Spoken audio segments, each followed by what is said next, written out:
Good evening. The City of Southport Board of Aldermen meeting, September 14th, 2023, is now called to order. Thank you for your attendance, citizens. Thank you for being here, and thank you to those who are watching virtually. Thank you, Board. Thank you, City staff.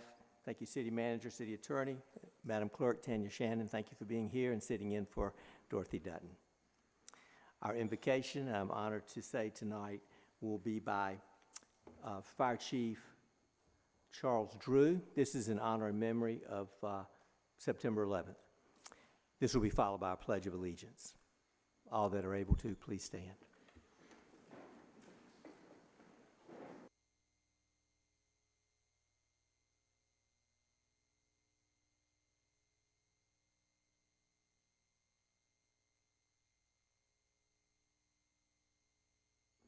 Let us pray. O gracious and heavenly Father, we humbly approach thy throne at this time. Great and mighty is your name. You have protected us through the storm. You have guided us through a pandemic.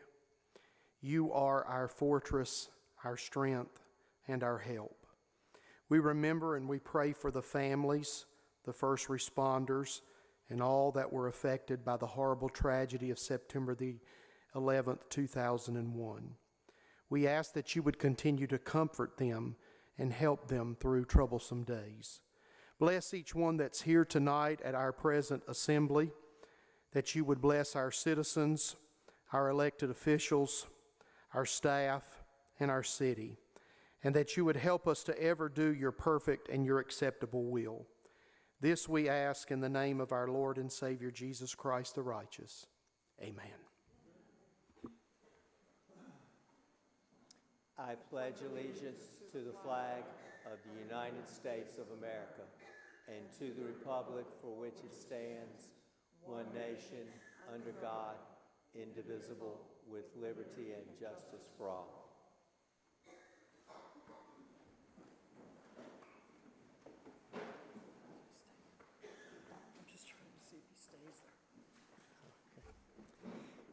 Thank you, Chief Drew, and thank you for that solemn and most respectful ceremony we had on September 11th. Next item on our agenda is item D, introduction of new employees, and I call on our City Manager, Bonnie Theron.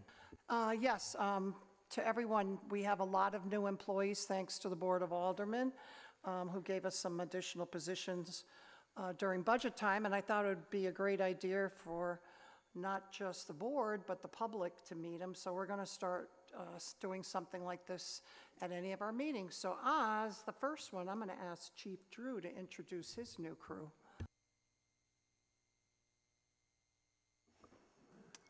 Thank you, Mr. Mayor and Board of Aldermen, City Manager, for allowing us to introduce our new employees. We have 3 new employees in the fire department. Brian Koloff is our new fire inspector and ISO officer. Brian comes to our department from Oak Island Fire Department. He's a level 1 fire inspector with the state of North Carolina.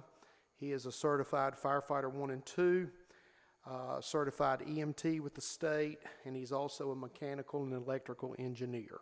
Brian's first day was August the 28th, and he brings a lot of excitement and zeal to the department, and he's been helping out tremendously already. He's also been helping with the safety committee that the city manager has put in to the city, and he's been helping with hazardous things and with OSHA compliance and a lot of different things. So we welcome Brian to the department. Next is Winter Durham. She is our new firefighter paramedic. Winter has been a paramedic for 16 years and formerly worked with Brunswick County EMS and Pender Fire and EMS. She is very close to finishing her credentials for firefighter 1 and 2, and that will be complete very soon. And Winter was first day was September the 5th, and she's been a volunteer on our EMS side, and she brings a lot of experience, and we're looking forward to Winter helping us get our paramedic program up and running. Our third employee is Sharon McDaniel. She is a firefighter paramedic. Sharon comes to us from Wayne County EMS system. She's been a paramedic for 3 years. She's very close to finishing her credentials for firefighter 1 and 2 with the state of North Carolina, and Sharon will begin on October the 2nd. So thank you very much.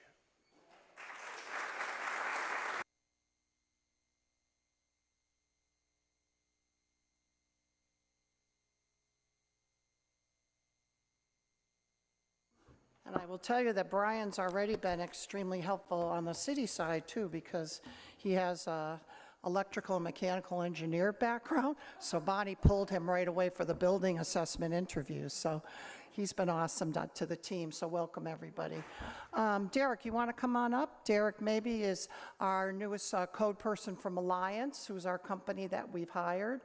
And remember we had the Chris's for a while, and now Derek's doing the job now. And we also have hired Shannon, but I told Shannon he didn't have to be here. He'll be with you in October, because right now Shannon's living 2 hours away one way. So until he moves into town in October, I thought, yeah, I'll give him a break tonight. Derek, you want to introduce yourself? Sure. Hello, everyone. My name is Derek Mabe. I think I've shook hands and met everyone today. Hello, citizens. I am your code enforcement officer. I'm here to help any way you need. If you have any complaints or requests or anything like that, don't hesitate to reach out to us. I live in the Reedsville area. It's above Greensboro. I stay here Wednesday, Thursdays, and Fridays. And we've made tremendous progress since we've been here. And I'm working hard every day trying to make this place better. Thank you.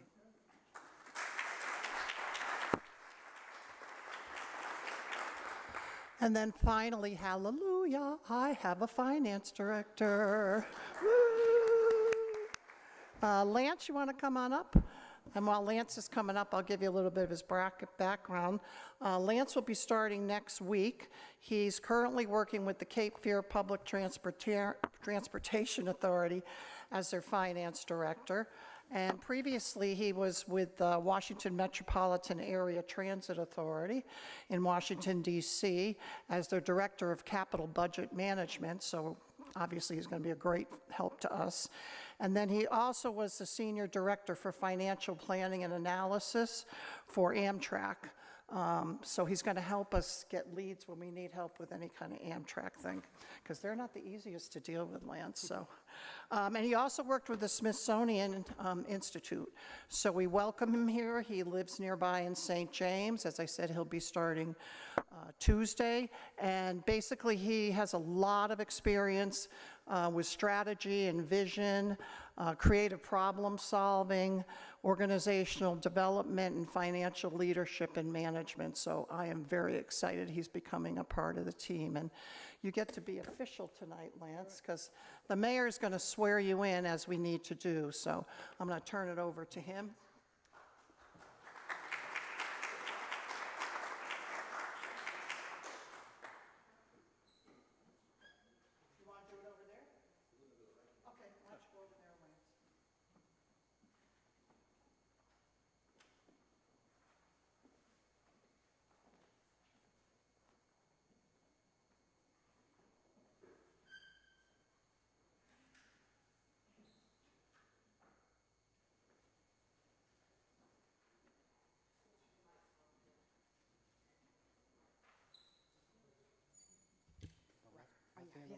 Yeah. Sorry, let me get over it.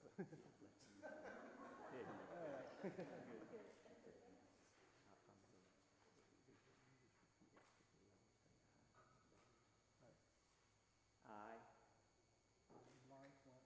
do solemnly swear that I will support and maintain the Constitution and laws of the United States, the Constitution and laws of North Carolina, not inconsistent therewith, and that I will faithfully discharge the duties of my office as finance director for the city of Southport, North Carolina. So help me God. Congratulations.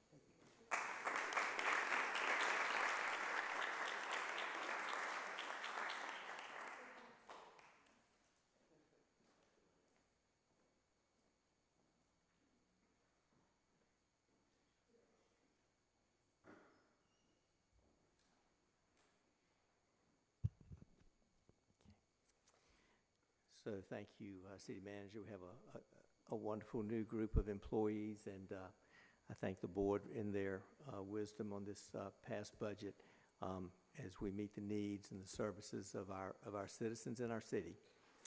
Next item on our agenda, item E, is public comment. Make sure the microphone is on. Go up to the podium, state your name, address, topic. Madam Clerk. Cheryl Daniel.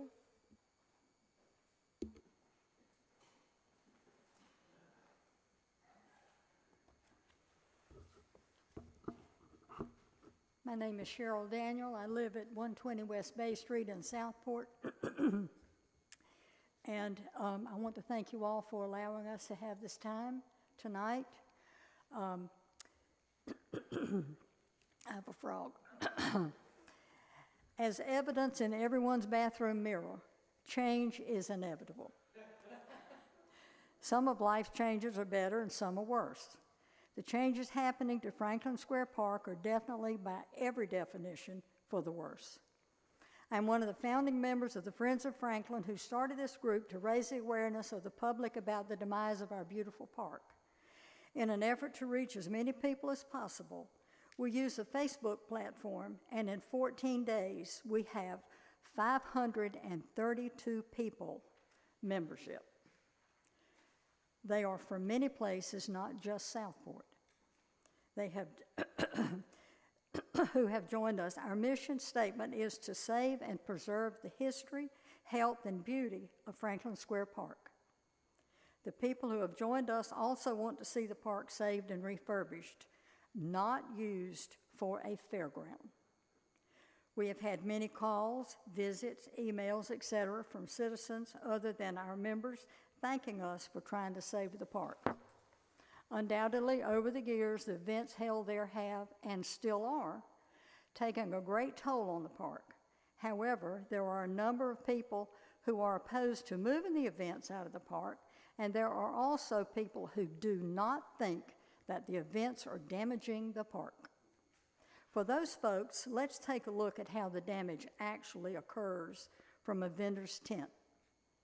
Most of the tents are usually 10 to 12 feet square, and there are 4 tent poles, at least that many or more tent stakes that have to be hammered down through the roots of the trees and the shrubbery.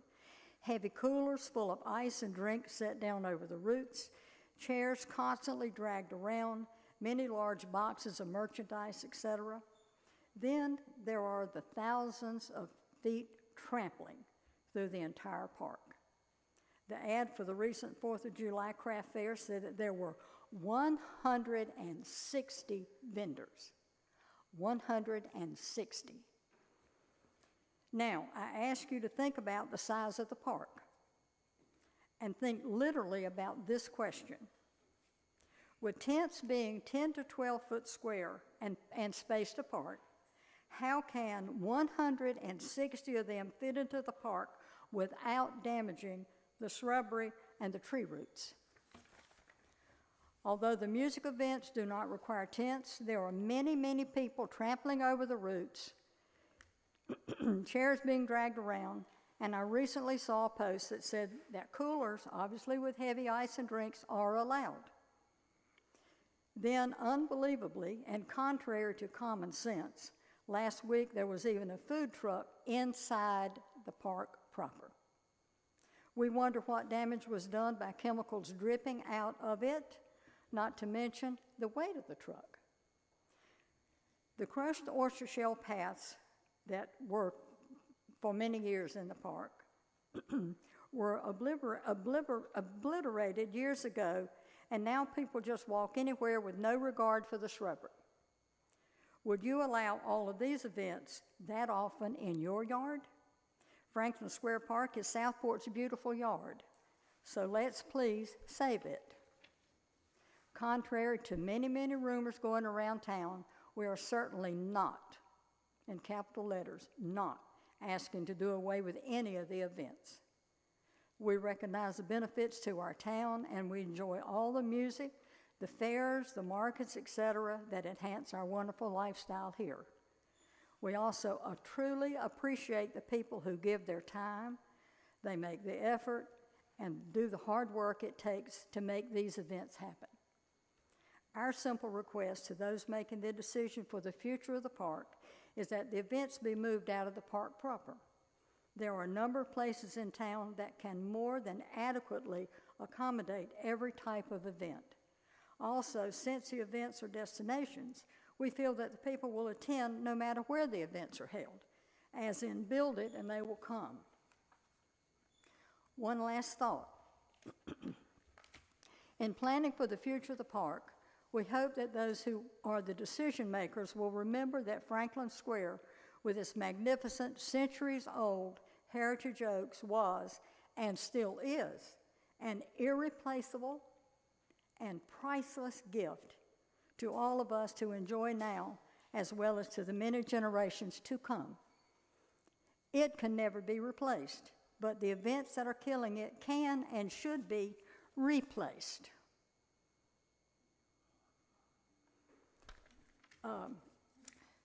I would like to go off script just with another short comment that I feel the voters of Southport should know.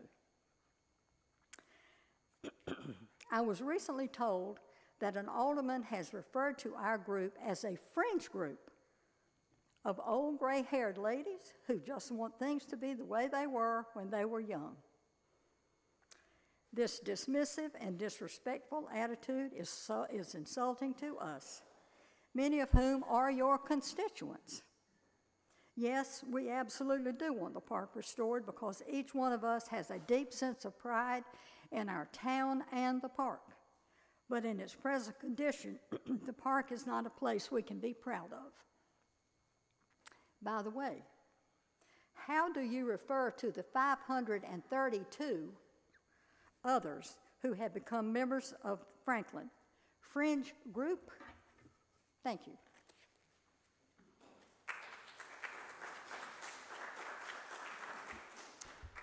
Mr. Mayor, excuse me. Thank you. And yes. I'd just like to go on the record saying that that was not me. Well, I'm just glad she said alderman. So I will leave it at that. I just want to thank you for reading that. If you were not here, I brought the paper just to say that I wanted everyone to know about this letter in the paper, and I want to thank the pilot. I mean, we're so fortunate to have a newspaper that will print letters of this length. Most newspapers will not allow, am I not right, Mr. Lipa? They will not allow letters this long, and the pilot has done that, and it's well written in our, and I know Robert Carroll didn't say that, and if he did, he didn't mean it. And so our Parks and Rec certainly will be looking at this, and we will come to policies that will save the park. We have other parks that we can use. We have Waterfront Park, and we can certainly bring back the beauty of Franklin Square Park. So thank you for this. Madam Clerk. Jeannie Potter.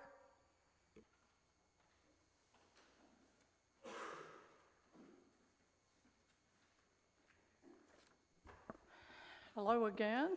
I'm Jean Potter, and much of what you'll hear from me tonight mirrors what Cheryl just told you about Franklin Square Park. I'm one of the founding members of Friends of Franklin, and yes, I'm one of those gray-haired ladies that want to bring back my childhood, or at least part of it. The part that I remember about playing, walking, enjoying in what was one of the most beautiful parks in the Southeast. It hasn't been that way for many years. As the membership of Friends of Franklin has grown to over 500 members in less than 2 weeks, and all of the responses we have received have been positive responses, I think it's time to say that our city governing body should sit up and take notice. Not all, but many of our members are your constituents. Franklin Square Park needs to be restored to its former beauty, and the vendor and music venues need to find another place to carry on. There are alternatives, And Friends of Franklin in no way want to see these events stopped. We enjoy them too. I mean, it's fun to go to a lot of them. We just want them stopped from happening in the park proper. None of our current city leaders are old Southport people. Cheryl grew up here, I grew up here, Catherine grew up here, she's on our committee. Neither is most of the people on the board of DSI.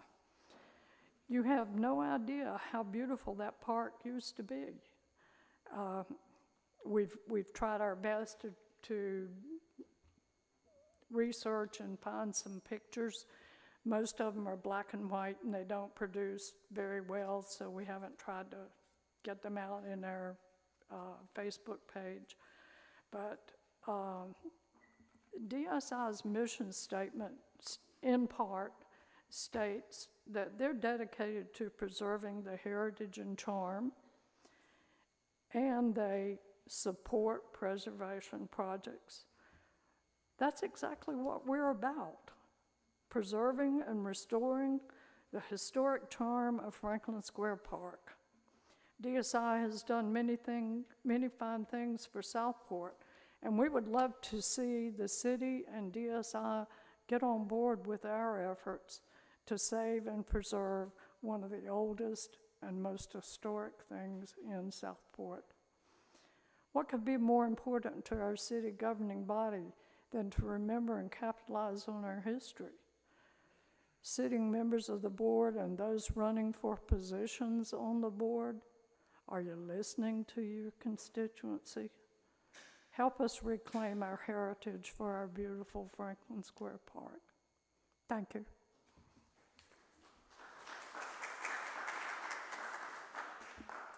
Thank you, Ms. Potter. Madam Clerk. Sue Marsh.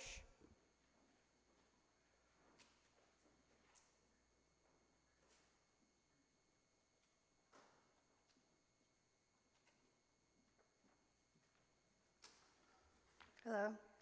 This is more of a PSA rather than a comment. I've distributed a questionnaire for anyone who is interested. I want to draw your attention to the fact that the League of Women Voters of the Lower Cape Fear is hosting a candidate forum. It will be October 3rd in this building, in this room, at 6 o'clock. It will be, the first hour will be dedicated to questions to mayor candidates, and the second hour to aldermen. I encourage you to fill out the form if you have a topic that you really are interested in and think should be addressed, and give them to me after the meeting, or you can leave them on the table if you don't see me. And I also encourage you to come on October 3rd.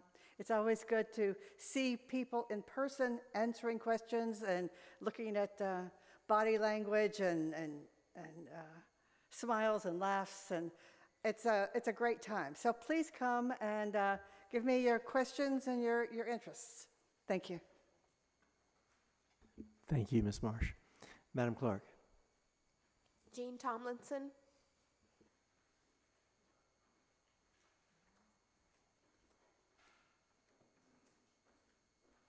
Good evening, everybody. I'm Gene Tomlinson, 101 River Drive, Southport, just down the street here. I put two things with a slash, and the second part of it was Franklin Square Park. So I'm going to speak for just a moment about that. I'm not an old gray-haired lady either, and I'm a member of that group. I appreciate what these ladies have done to instigate that interest in the park. But, you know, as a kid growing up in Southport, and there's not a whole lot of people around here who were born in Dozier Hospital when it was just a little building across from Bob's. And I've been here ever since 1954. And as a kid growing up, I went to the park. And one of the things that really distresses me, and I spoke to two mayors about it when we moved back from New Zealand, why can't we have the pump? You know, if you drank the water out of that pump, you were always going to come back to Southport. And I'm sure there's health issues and legalities involved in having that pump. And then another thing, talking about how full that garden was of plants and everything. After Southport High School burned down in 1969, we went to school at Southport Baptist Church and other areas around downtown. And there were a couple of us that chose surfing over school. And we could sneak out of class and ring the buzzer in the hall and teachers.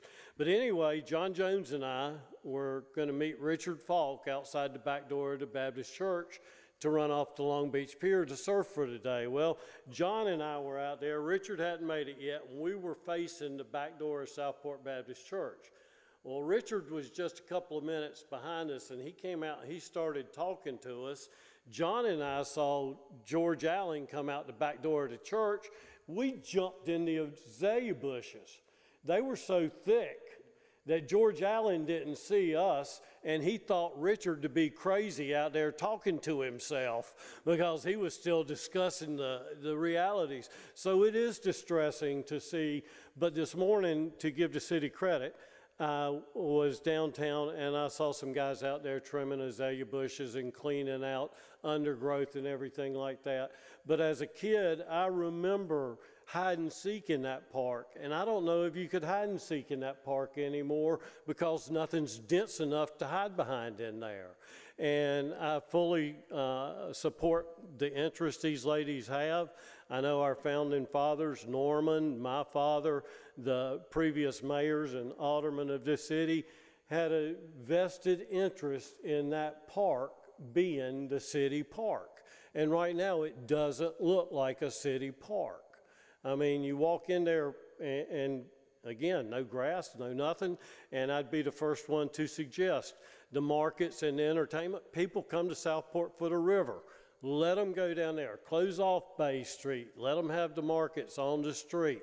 Put the stage back down there in the original position and have the music down there. Let it draw the people where they're coming anyway. I mean, it just makes sense. So God bless y'all, and thank you for taking such an interest in bringing that park back. The other interest I have, and I've spoken with Todd and I've spoken to Mr. Mayor about the homeless situation in Southport.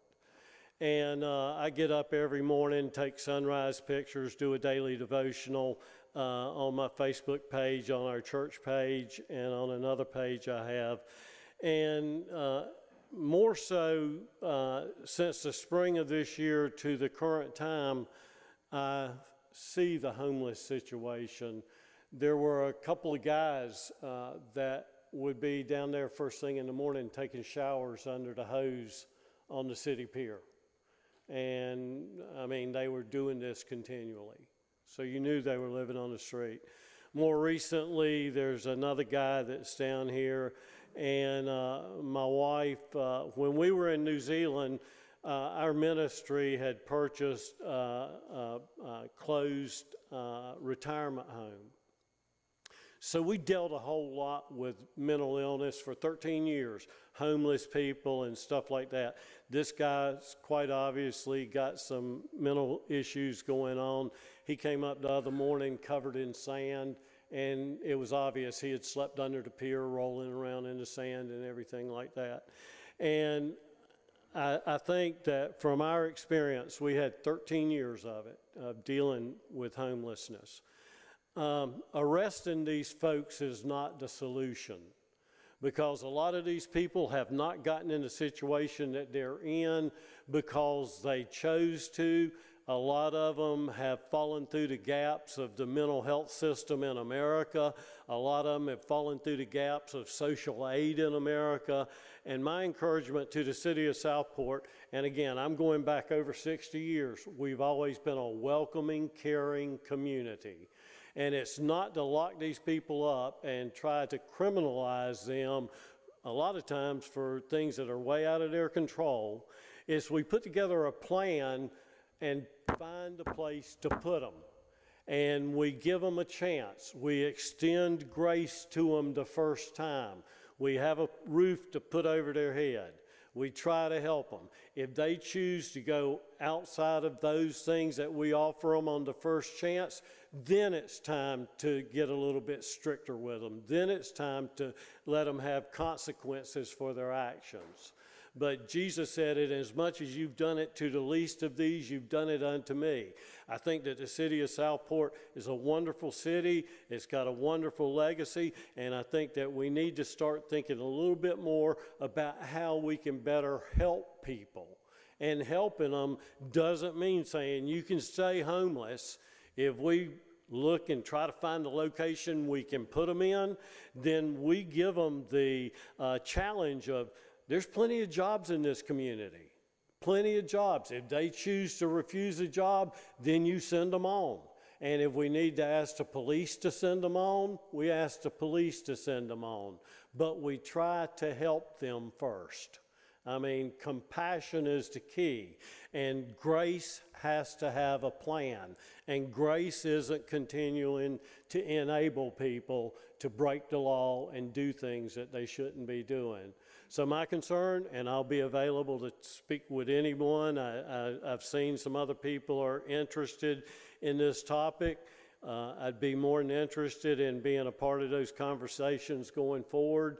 But I've seen it, and up River Drive, at the very end of River Drive, we have up there on the Harper property, we have homeless encampments up there constantly. Across the street from our house, we've seen evidence of homeless people camping out in the trees down there. So there has to be a plan to deal with it.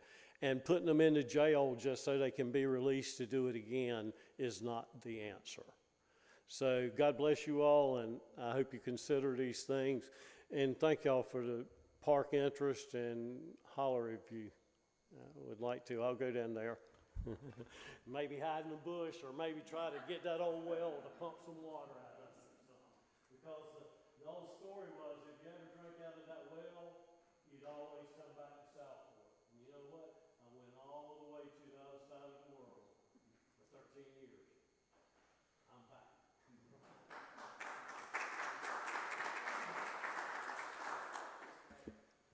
Yes. Where was the stage before it was where it is, if you don't mind me asking? I apologize for my ignorance. At the base of House Street, right by Oliver's, right down at the river, and it's a great location. It was there for years, and they moved it this past year. And if we put the music down there, and we have Taylor Field, we have Waterfront Park, we have alternatives to using Franklin Square Park. We have the Garrison Lawn, so there are many, many places that we can use. Okay.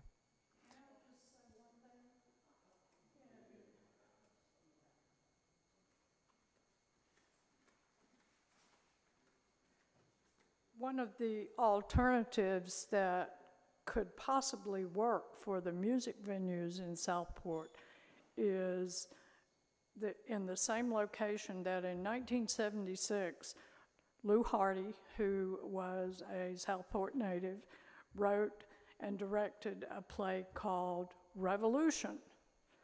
And it was very much a successful event. They completely built a stage behind the old city gym.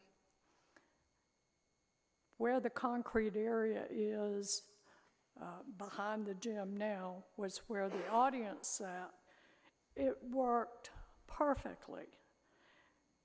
Since the stage that's in the park now is, 40 plus years old and in need of refurbishing, if you're going to build a new one, why not build it over there where the stage for Revolution was and set up a nice music venue? The sound would be prevented from disturbing those neighbors down Atlantic Avenue, and it just seems like a perfect place to me to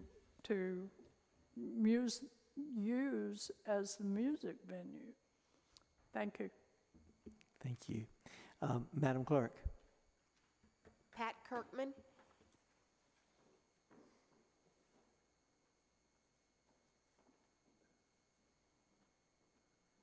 My name is Pat Kirkman. I live at 119 Park Avenue.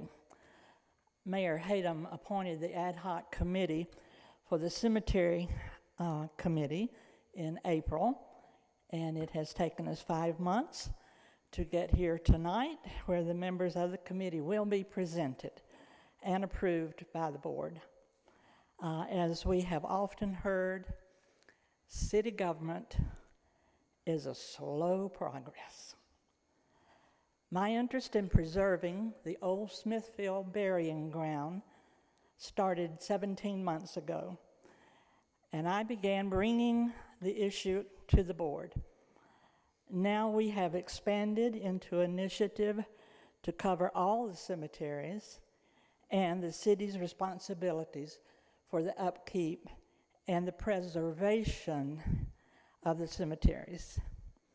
Due to personal challenges, I will not be able to serve on the committee, but I look forward to Ms. Shannon's leadership as superintendent of cemeteries for the city, and to the work of the committee to be announced tonight, and wish the best of luck to all involved.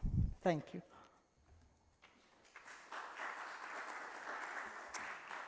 Thank you, Ms. Kirkman. Madam Clerk. Paul Swenson.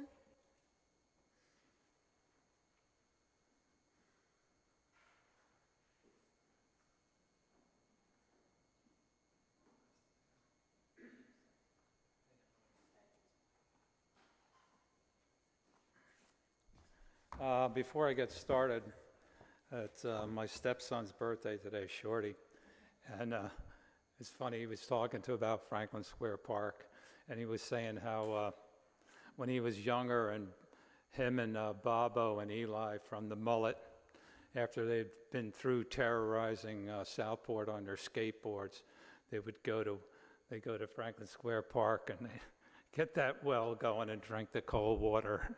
How much they enjoyed that. Anyway, I'm here to speak tonight for the waterfront because I don't feel the waterfront has a voice anymore. And it's sad. I think if you were a newcomer and you had come into Southport and read the Stateport pilot a week ago, about the erosion situation on Bay Street, you would think that this board is the cavalry coming in. We're going to save Bay Street.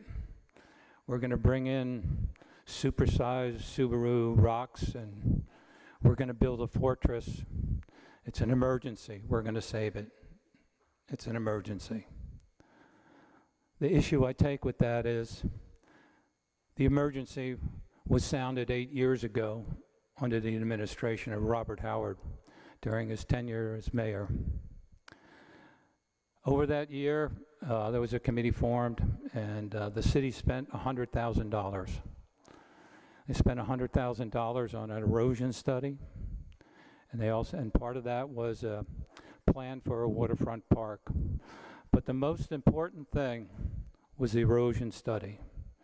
And the erosion study was the cause of the erosion and what the mitigation was. The mitigation was a living shoreline. That was the mitigation, and that was the most important thing. And what did the living shoreline do? It regenerated the beach. It nourished the beach. And I say beach because that year there were 3 public hearings where people could come in and say what they thought the the waterfront park should look like. But the number one thing out of everything was keep the beach, retain the beach, renourish the beach. Why? Because everybody enjoyed the beach. They'd go down there, people would lay on the beach on their little towels and put chairs up. Kids would look for shells, walk in the water. People would fish there all the time. Anyway, this administration and the past administration have neglected to prioritize the waterfront. And the Southport waterfront is the biggest asset that this town has. It is the biggest asset that we have. If you are a business and you have an asset, you know what you do? You protect it. You protect that because the asset personifies who you are as a business. And this asset, the waterfront, personifies who we are as a town. For the past 8 years, the solution has been to the waterfront, whenever there's an emergency erosion issue, is to throw in riprap. And then the next time there's an emergency situation, you throw in the riprap. And now, here we go, we have another one, and we're throwing in the riprap. And there goes the beach. It's my understanding that there's been funding to put in a living shoreline. I hear the number is $5 million. I've heard the city's had it for almost 2 years. It's time to start. It's time to move forward on that. Hire somebody. Let's do it. And if the issue is there's not enough money to complete the whole waterfront, let's just do the areas that are vulnerable. Most of it's bulkheaded. The issue is right in front of us, right here. It's right in front of Fort Johnston. That's the big issue. The other issue is from the pilot tower basically down to the yacht basin or the yoga dock, wherever you want to say. Anyway, so I'm going to stop, but before I stop, I have to go. So I took a photo the other week, and that is, I took it down by Kingsley Park. And I took it, and I've decided to share it with people here tonight and the aldermen. And it's to remind you what a living shoreline can do and what it looks like and what you can gain from it. So I'm going to pass the photos on to you, and you can, I have about 8 of them here. You can pass them down. I'm going to leave a couple of the photos at the front desk. So if you don't know what a living shoreline is, you can see. It was done in 1990, and it was just, I forget, the Corps of Engineer came in and the property owners put it in. It's just a bunch of, just used a bunch of rocks and broken down sidewalk pieces. But it renourished that whole area. You can see it. Anyway, thank you, and have a nice evening.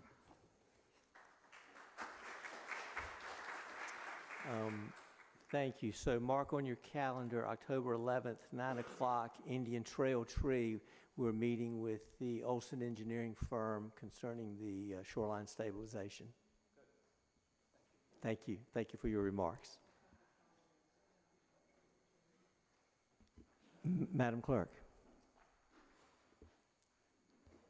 I don't have anyone else signed up. Is there anyone else that would like to speak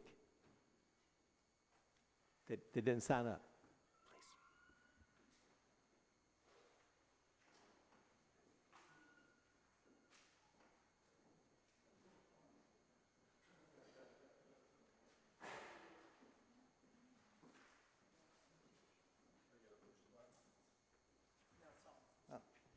Hi, I'm Gary Lindemuth. I live at 603 Longleaf.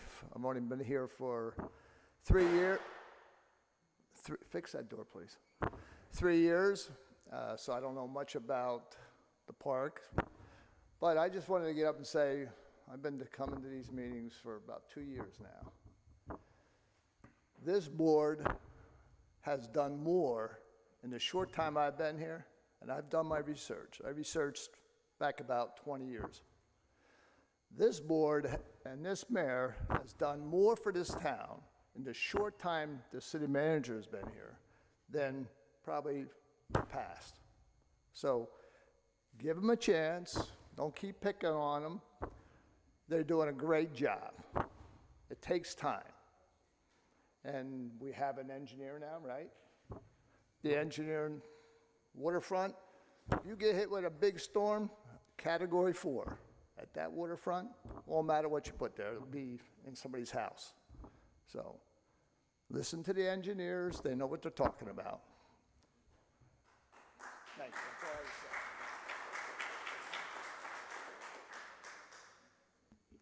Thank you. Anyone else? Okay, great. Great public comment. Thank you. Next, I will read the ethics statement. If any members know of any conflict of interest or the appearance of a conflict of interest concerning matters on the agenda, please so state at this time. Any conflicts? Board? Okay, thank you. Next item is... You do? Okay. I may need to disclose a conflict as it relates to, or at least the appearance of a conflict as it relates to item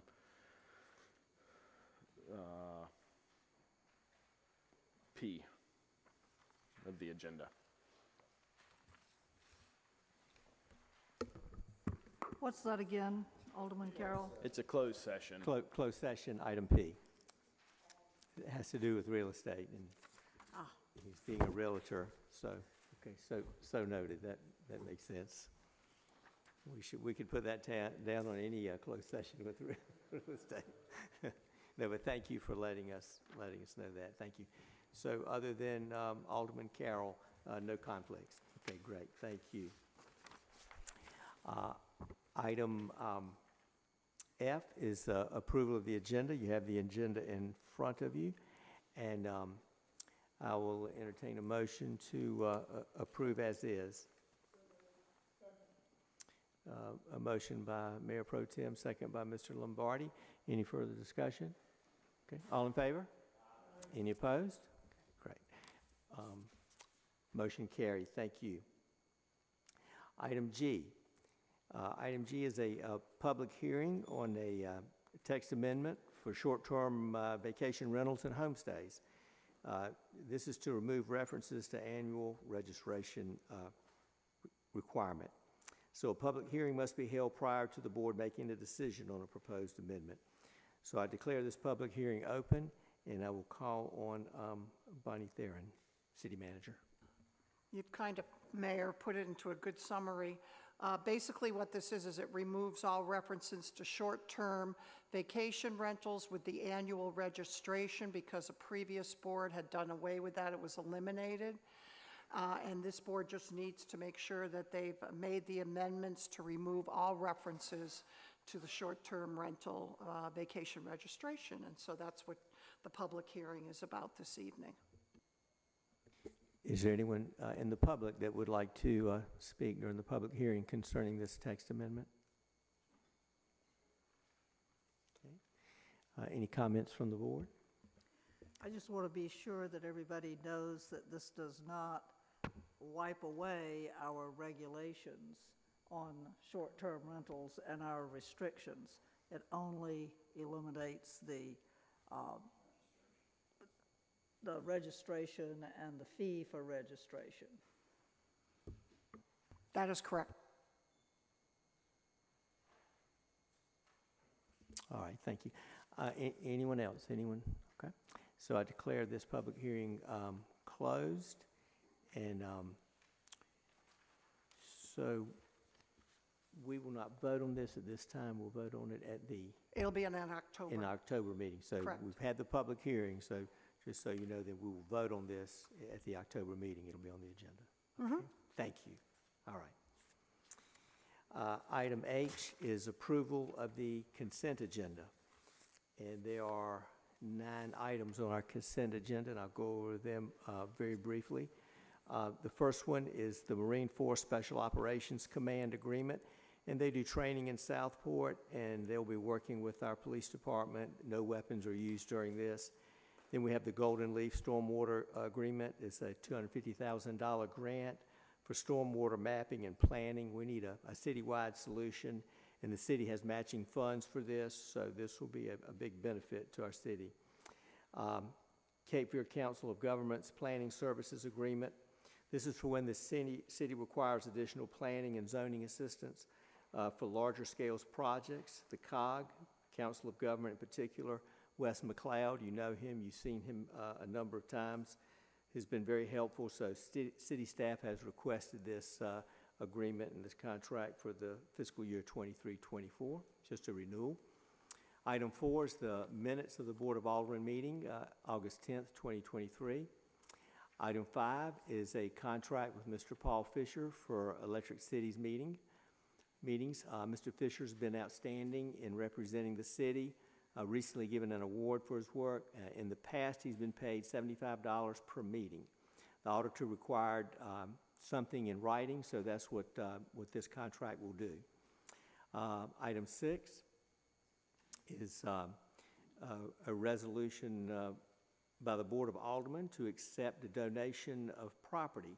This is a year 2000 25-foot Sea Swirl boat and trailer from Mr. Frank Hendrickson.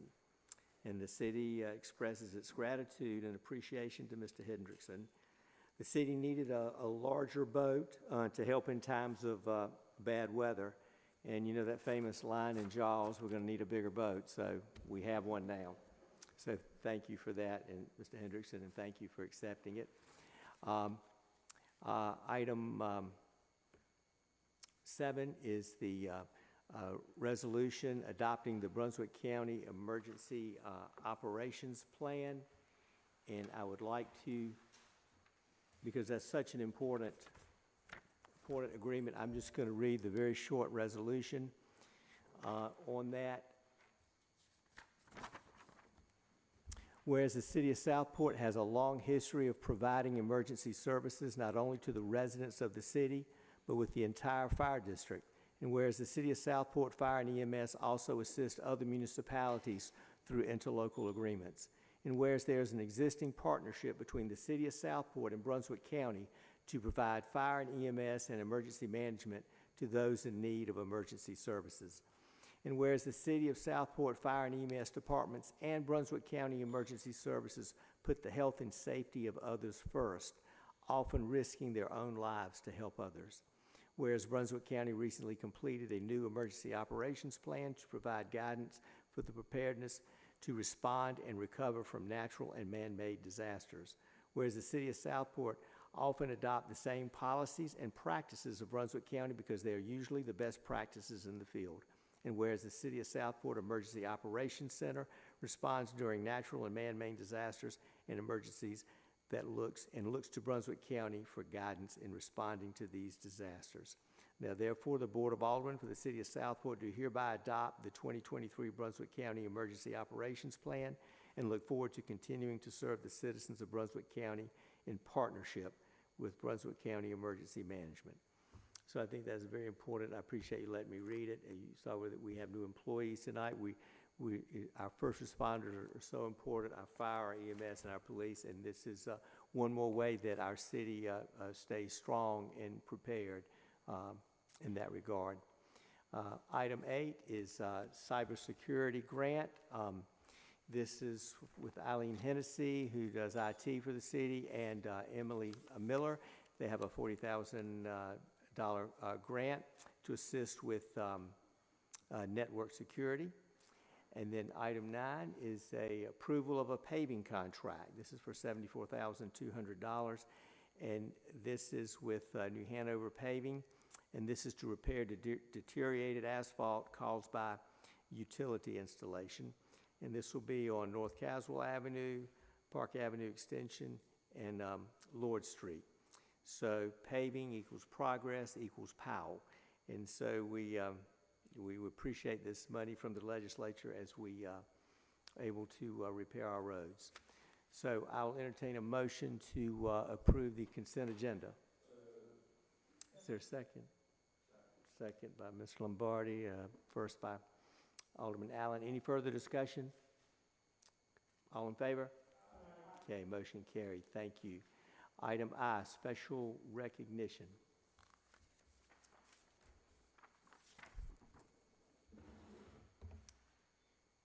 We have someone that we'd like to recognize tonight. I'll go up to the podium and call them up.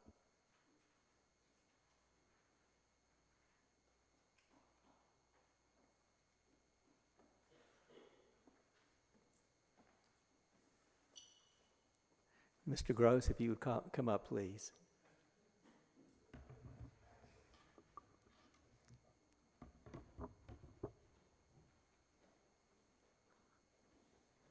Thank you. Yeah, yes, it is. We didn't put it on, as you noticed, we didn't put it on the agenda. We put something, we didn't put his name by it, put proclamation only. City of Southport proclamation in appreciation for dedicated service to Paul Gross. Whereas Paul Gross began as an interim finance director with the City of Southport on April 18, 2023. Whereas Paul accepted the position and began during the midst of budget deliberations as the city started budget meetings with the Board of Aldermen.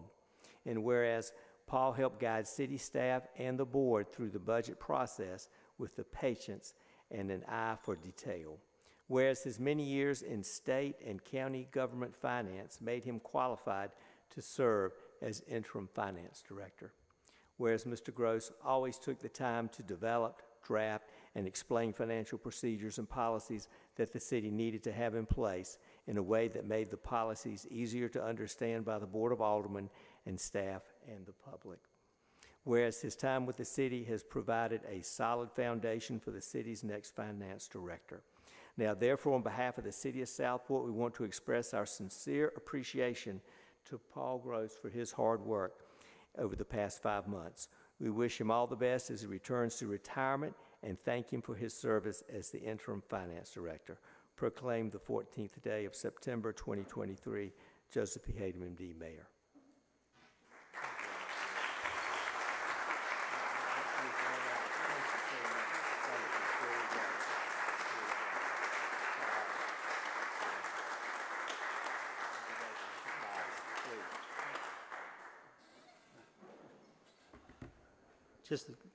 It's a long agenda, so I only have a few words.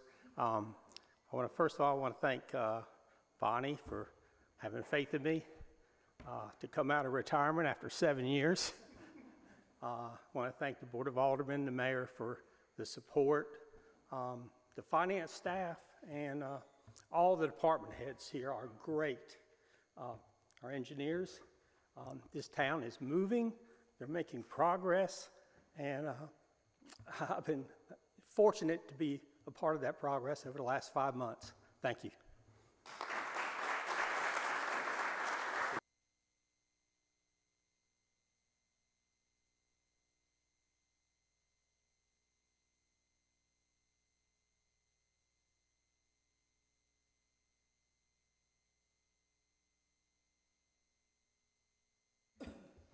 And I would just like to make mention, I received a letter from the Daughters of the American Revolution, and they wanted to remind all of us that September 17th through 23 is Constitution Week, and they want us to publicize that September 17th is Constitution Day, and celebrated by the ringing of bells all across the United States.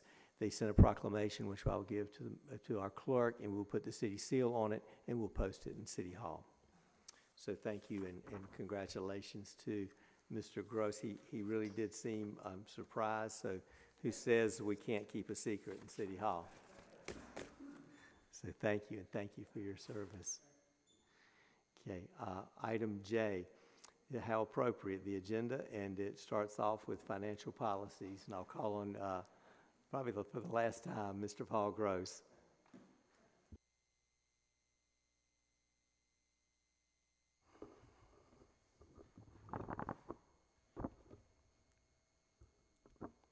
Thank you, Mayor, Board of Aldermen.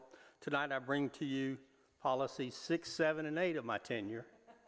And I will add that number 9 has been drafted on an investment policy, and Bonnie will carry that one home for me in the month of October, hopefully. So thank you. First policy I present to you tonight deals with our travel policy.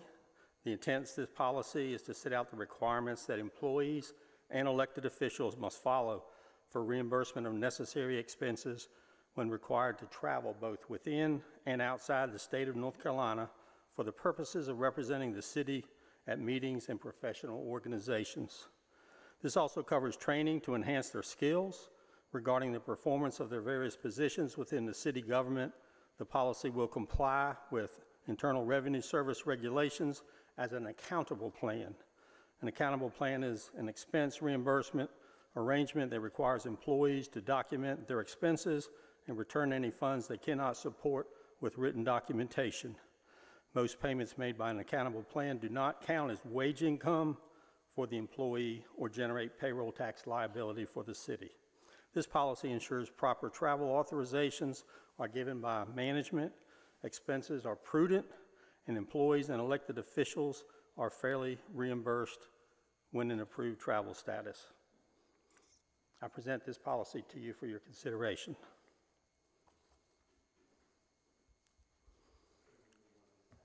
Why don't you do them all at once, Paul? Okay. Second policy is a local procurement policy. This policy establishes guidelines for all departments of the City of Southport when purchasing or leasing supplies, materials, apparatuses, equipment, services, and entering into contractual agreements. Southport's procurement practices are based on the principles of fair and open competition. Procurement operations are governed by the North Carolina General Statutes, Chapter 143, Chapter 159, Local Government Finance, Cited Authority, ordinances, and/or resolutions approved by the Southport Board of Aldermen and any other applicable local, state, or federal law. All persons involved in the procurement process have a responsibility to provide fiscal stewardship when expending any city funds. The taxpayers entrust Southport government to expend money in an efficient, fair, and effective manner. The third and final policy is the Uniform Guidance Procurement Policy, and this deals with federal dollars. The purpose of this policy is to establish guidelines that meet or exceed the procurement requirements for the purchase of goods, apparatuses, supplies, materials, and equipment, services, and construction or repair projects when federal funds are being used in whole or in part to pay for the cost of the contract. Where the Southport Charter, North Carolina statutes, or Code of Federal Regulations are in conflict, the city must follow the most restrictive standards. Some of North Carolina and/or federal grants have their own contracting or purchasing requirements, and in some cases, the grant requirements may supersede this policy. And that completes the three policies, and I want to thank Brady Herman for assisting me on the federal policy. And Bonnie and I have reviewed these, and we request that you consider them for approval. Thank you very much. Any questions for Finance Director Gross? No, I'd like to make a motion to approve the travel policy, the procurement policy for the City of Southport, and this uniform guidance procurement policy. Okay, there's a motion by Alderman Carroll, second by Mayor Pro Tem. Any further discussion? I'd also just like to say thank you, Paul. You've been awesome. Thank you.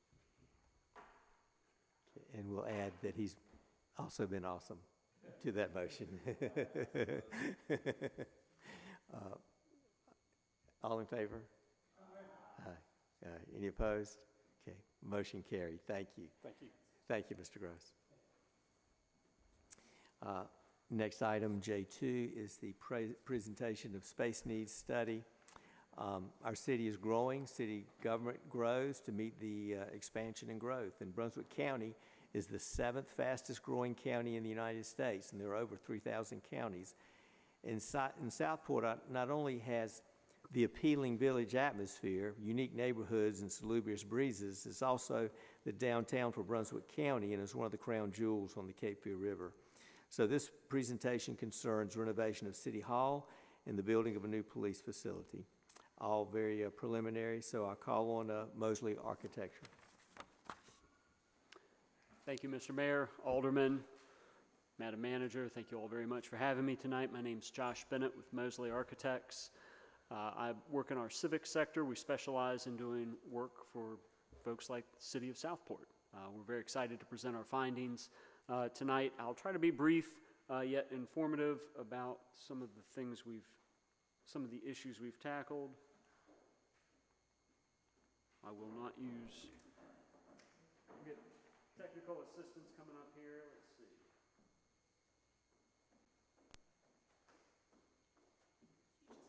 Can I just keep talking? All right, so what is a space needs assessment? A space needs assessment essentially takes a look at how a government functions and what it needs into the future, right? So we all know that the city of Southport has been in its current city hall, and they've been a little strapped for space, right? But just saying that isn't enough. We need some backup proof. So that's where we come in, and we start doing some work that lays the foundation and says, here's the space that you have, here's the space that you need, and here's the space that you're going to need.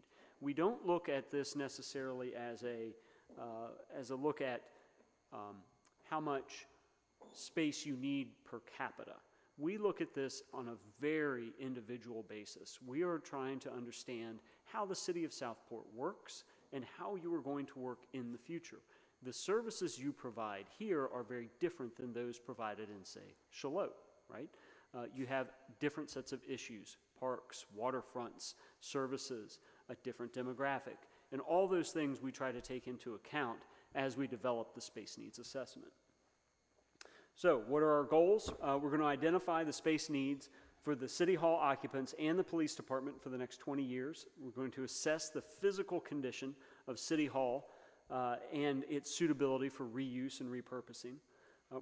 We prepared conceptual options for both the police station and the city hall, and we assessed several sites for their suitability of reuse or acquisition. Our process consisted of conducting a kickoff meeting with staff to describe what it is we're trying to accomplish. We distributed space needs questionnaires to solicit unbiased written opinions of, an opinion is biased, to solicit individual opinions of what the space needs are for individual functions. Then we reviewed those questionnaires in person with the city manager and the chief of police to understand those responses and vet out what is required versus what is wanted, right? So separating wants from needs. Then we prepared space needs projections for the next 5, 10, and 20 years to understand how much space we're going to need long term. And then we looked at conceptual design options, as I said earlier. We're in the process now of selecting, of looking at the costing, the finalizing the options, and finalizing the report. So that's why we're here tonight. Did I do something wrong? Am I?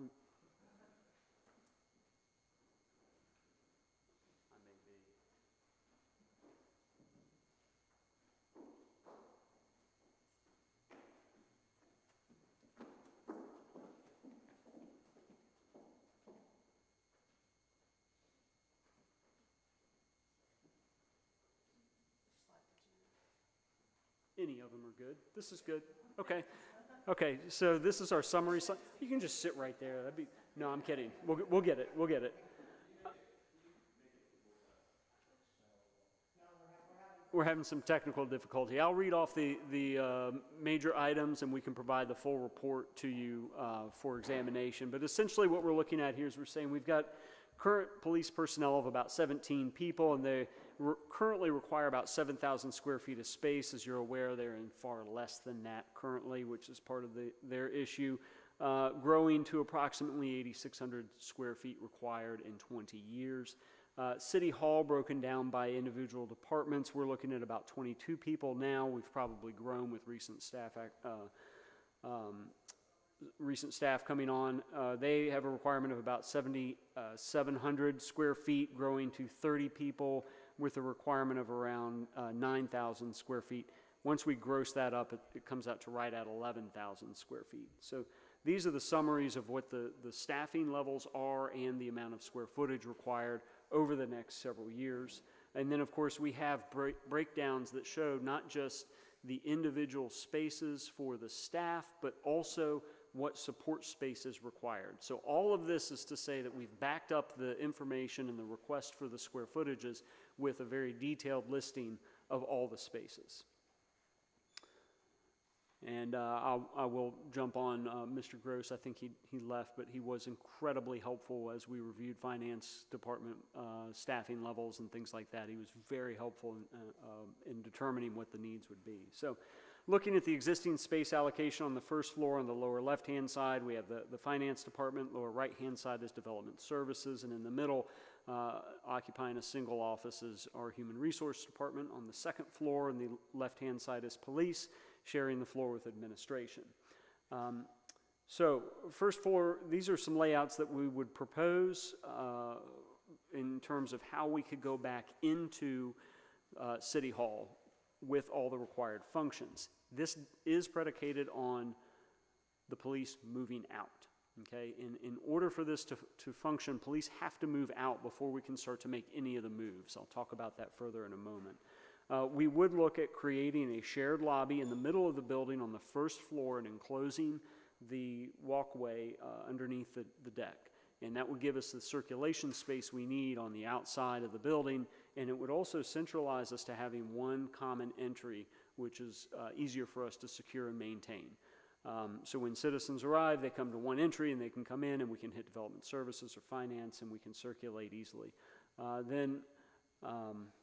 Let's see, on the second floor, we would still have an open walkway. On the left-hand side, we would have city administration. We would have some future growth offices, HR and IT, and some shared spaces upstairs. Security is very important, right? Making sure that not only the staff are secure, but when folks visit City Hall, that they feel secure as well. This crazy diagram here kind of demonstrates how we think we might be able to accomplish this. If we move the police out of the upper left-hand corner, we can move development services in temporarily. We can renovate on the first floor. We can then, once we've completed those renovations, we can begin to move people around in that jigsaw fashion. Ultimately being able to renovate without having any temporary space or temporary lease space. Looking at the police department, we came up with two options, a single-story option and a two-story option. You can see it's a little vague here on the lower portion. We've got a conference room, a waiting area, and access to a multi-purpose room, all of which are public access spaces. On the rear of the building in green are what we're considering the very secure spaces. These are sally ports, hard interview rooms, evidence storage areas, and then in the middle of the building is where we have the support space for the officers themselves. All right, and then if we were to do this in a two-floor option, again, in the lower left here is our secure area, in the middle is our police area, in the front, in the yellow, is public access space. So these are conceptual. Again, you can see here in the two-story option that we've got stairs and elevators and additional toilets indicated.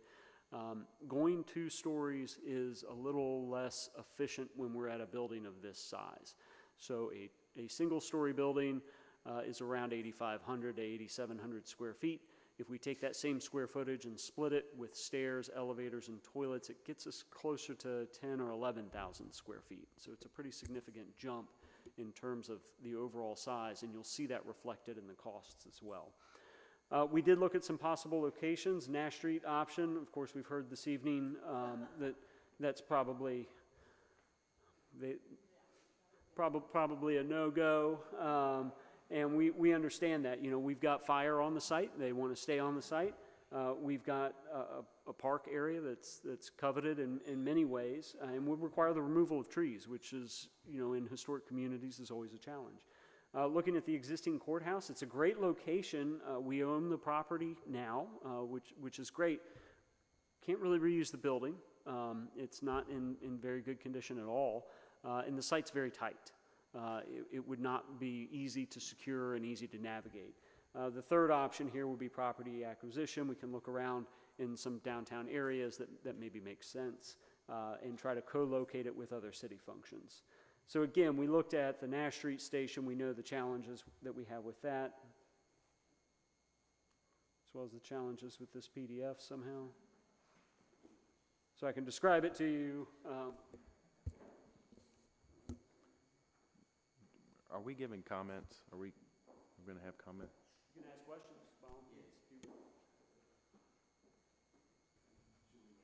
Do you want? Well, I mean, I get, maybe we can wait, but you know, I felt like when reviewing this from the first go is that maybe you hadn't spent much time in Southport, was my initial take. I appreciate that the 2-story building would be larger, but for us, you obviously understand the trees and some of those things are important to us. So the two-story option for me personally, I think would fit what our constituents would want in us preserving land, saving the trees, so ultimately accomplishing multiple aspects of what we're trying to do. So that was my thought. The one-story does not do that. So with a two-story, we create a more dense space, we leave more open space. I think that's more along the lines of what we'd like to see. And then the site, well, you've already said it yourself. I think that's a hell no, not just a no.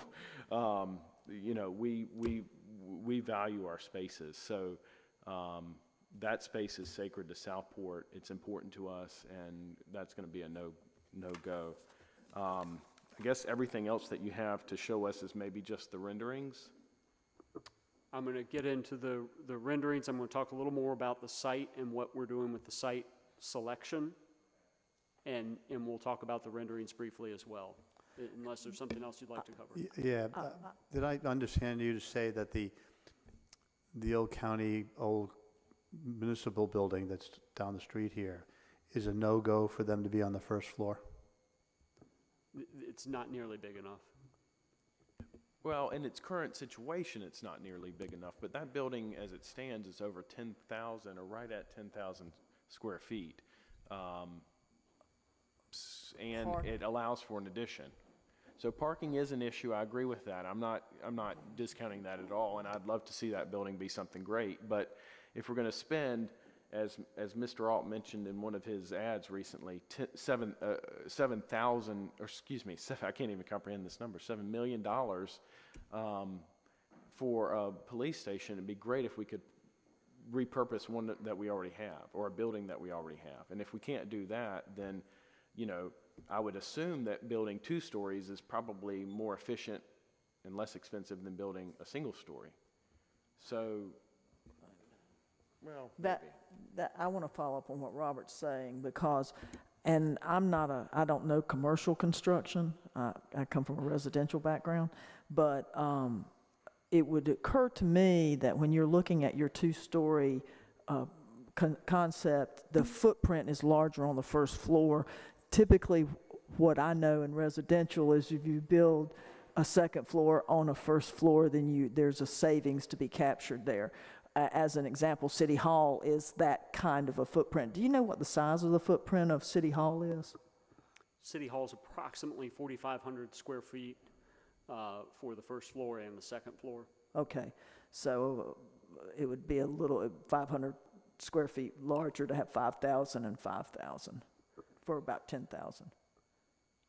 It would, yes. Is there a reason why you would not do that for a police station? Because I thought it was interesting that the offices were upstairs, but the fitness was downstairs. It would seem to me you could move the fitness up, the break room up where the offices were, so that you could then be more efficient with the footprint. That was just an observation. So from my perspective, to be clear, I don't have a preference. If it's 1 story or 2 story, I think what it comes down to is what serves the city best. And if we have a site that easily accommodates a 1-story building, then it can be, I think we would evaluate that as a 1 and a 2-story building. So we just need to understand the pros and cons. One of the other comments I made to the city manager after discussing this topic was, it feels, you would never, certainly in residential, you'd never, and if you did, you'd be silly in our market to design a product without having a location in mind. So here we are designing an end product for a property we don't own yet. To some degree, yes. However, we can't find a piece of property until we know how big the building is and how it's configured, because we have to go find a piece of property that meets the specific programmatic requirements of a police station. Because as you can see, we don't just have a grocery store with a parking lot out front. This building in front of us looks like it could be in Charlotte or any other city anywhere. I mean, I guess for me, the design, we're putting the cart before the horse as it relates to this. Yeah, I think we are putting the cart before the horse, but I think not the way you mean. I mean, this is just conceptual. It's just to try to figure out the general parameters of what we're doing. We're not saying this is exactly what the building's going to look like and what each office size is going to be. Yeah, this is purely conceptual. No, and I appreciate that. And so I think that one of the things that as you move forward, you should keep in mind is the values of Southport in addition to the needs of our police. So you take in consideration the needs of our police, and they need 10,000 square feet, and you take into the needs of our people and our values, and we need, less footage and more green space and, an attention to our environment. Can we just Can you walk just- us through why the police station needs 10,000 square feet? I'm confused on that. Thank you, Lo. Because we have, 16 officers? Do you envision them to be all together every day, 24 hours a day in this building? I mean, they're on shifts. There's only a fraction of them which would ever be in the building at any one time. Why do you need such space? I think I could figure out how to put them on the first floor of this building down the street here. I can't get it to pull up. So we have a detailed program in here that goes through that. We have lockers for patrol staff that they don't currently have. We do have a fitness area that they don't currently have. We have a multi-purpose room for the community use that they don't currently have. I think we provide free, I think part of our insurance provides free membership to a gym, right? The gym I go to has the Brunswick County Sheriff's in it all the time, and they get free gym. So I don't know that we need to build a gym into this thing. There's 2 gyms in this town, and a CrossFit. So it's 3 athletic facilities that are in this town now. I think it's No, part it's of not our, 100%. They do have to pay something. There's a discount, but they do have to but pay. employee, that's across the board, all employees get that discount. And so, Correct. So as a benefit to our police, we could have that conversation versus building a gym. That's a great point. That's a decision for the city to make.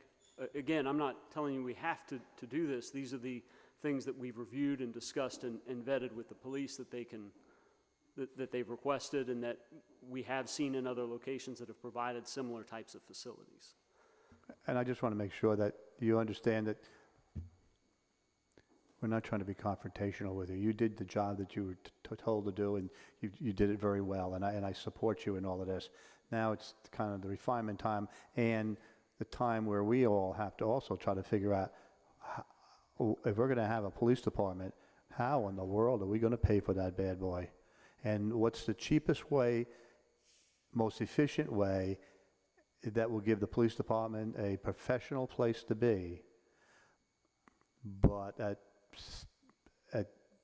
the dollars that I've seen so far, dollar signs I've seen so far, we'll be going to sell a lot of cupcakes to make that up. Everything's about balance, right? I'm sorry. No, I was just going to say, you also have to remember, we are not building for today. We are building for the future. And the future meaning you don't want to do this again for 20 to 25 years. So when we put these things and when we sat with Mr. Bennett, I mean, it was to discuss the future and trying to project how many officers we're going to need and those types of things. So it isn't just for 16, that's for sure. Well, that goes back to this idea of how much more we can develop of Southport and how much bigger are we going to be than 2,700 residents. So are we going to double in size? Do we need twice as much space in 30 years or 40 years? Or are we going to, there's only so much. Again, we've projected that currently you require about 7,000 square feet, and in 20 years you'll need about 8,500 square feet. And that's to accommodate the growth of officers from 17 to 31. And again, the growth of, I'm sorry, the growth of officers is not necessarily predicated just on the number of people that live and reside in the city of Southport, but a number of extraneous factors, including the growth of the surrounding county, the number of tourists, and the growth of tourism in Southport, and the other kinds of issues that may bring with it. In this, you can check me in 5 years, and we're probably wrong, you know, but this is the best guess that we have today. Can you tell me why there was a 5, and I don't know, I don't mean to get too much in the weeds to John's point, this is a concept, but I'm just curious, there was 5 more parking spaces needed for the 2-story with the same people as the 1-story, so. Good catch, and you skipped ahead a little bit, but that was a good catch on that, and that, I'm sorry, is it me?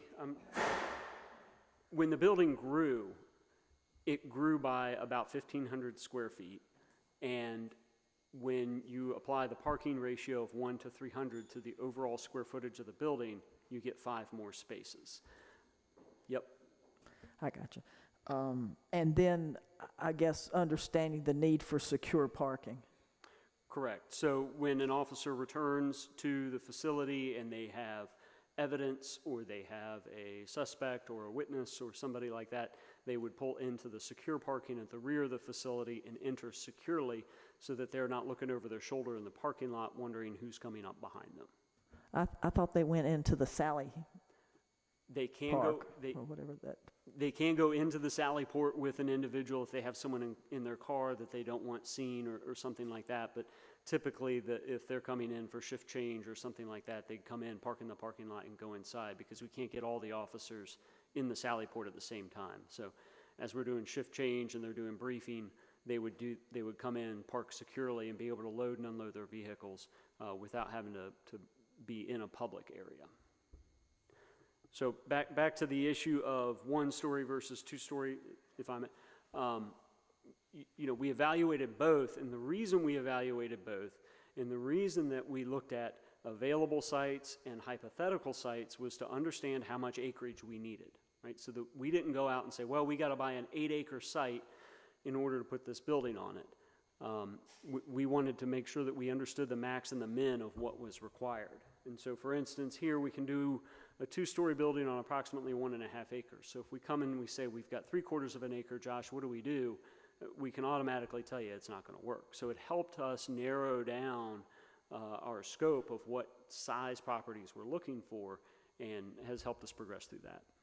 Is there a reason why, as a 2-story building, you have the first floor footprint considerably larger than the second floor?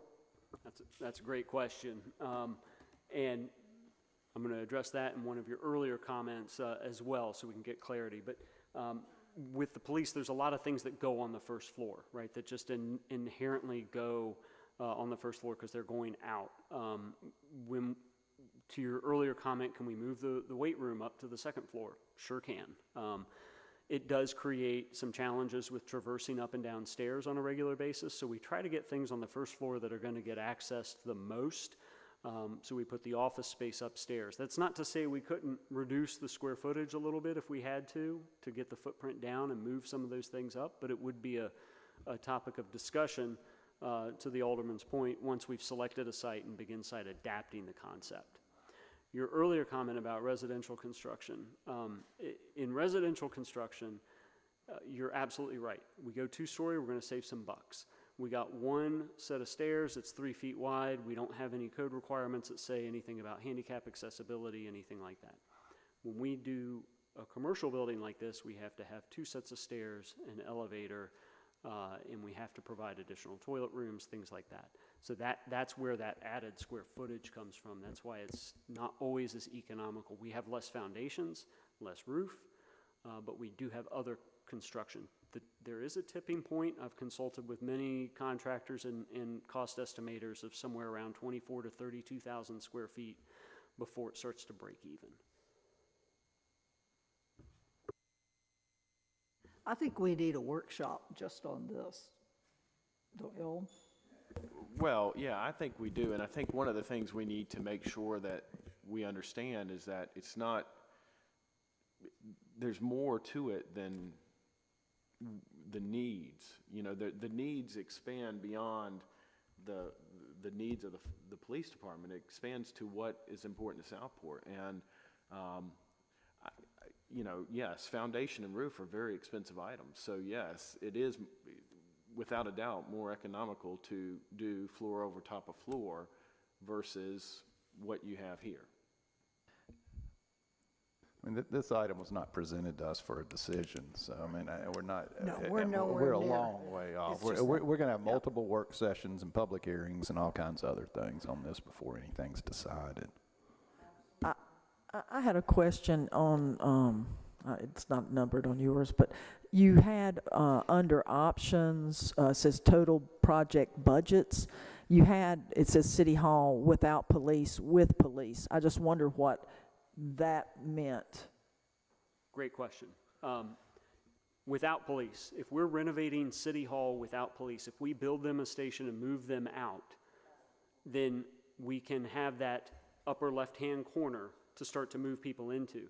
If we have to provide a temporary facility for them, they're going to, in other words, City Hall is going to remain. You got, so You again, didn't mean for them to stay there. That's what I was that asking. you got it. You got it. Yeah, we're not getting rid of the Chief Corin yet. It's all good. Explaining the cost very briefly. Again, these are budgets, right? These are based on our understanding of the market and the conditions today, general idea of design, which is another reason why we did renderings, was to affirm the quality of material and the type of character that we could come to expect in a facility for Southport. Hard costs or construction costs, those things apply to the building and the site. Again, we don't know what the site is. The site could be far more expensive or less expensive based on where we end up, if it has to have a significant amount of improvement to it. Soft costs are things like furniture and design costs, and then again, temporary facilities. If we had a building like the current City Hall building that we used as a police station, let's say identical to what we have, could it function as a police station? If you had a building identical, in other words, if we moved everyone out of City Hall and just made that a police facility, could Correct. it function? Correct. It could with enough upgrades. So if we took the same structure, the same square footage, the same, you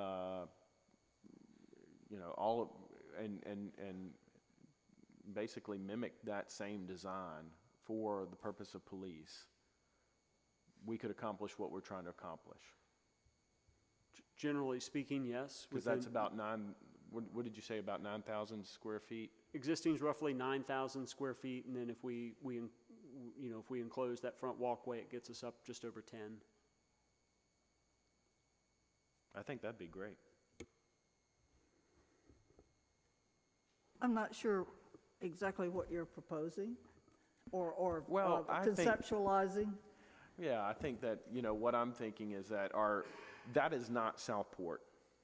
That design right there is not Southport. It doesn't look like us. It doesn't mimic who we are. It doesn't fit in. So our current town hall, I think, is a great addition to the city of Southport. I'm glad that it's there. I'm glad that, I'm glad that we have it.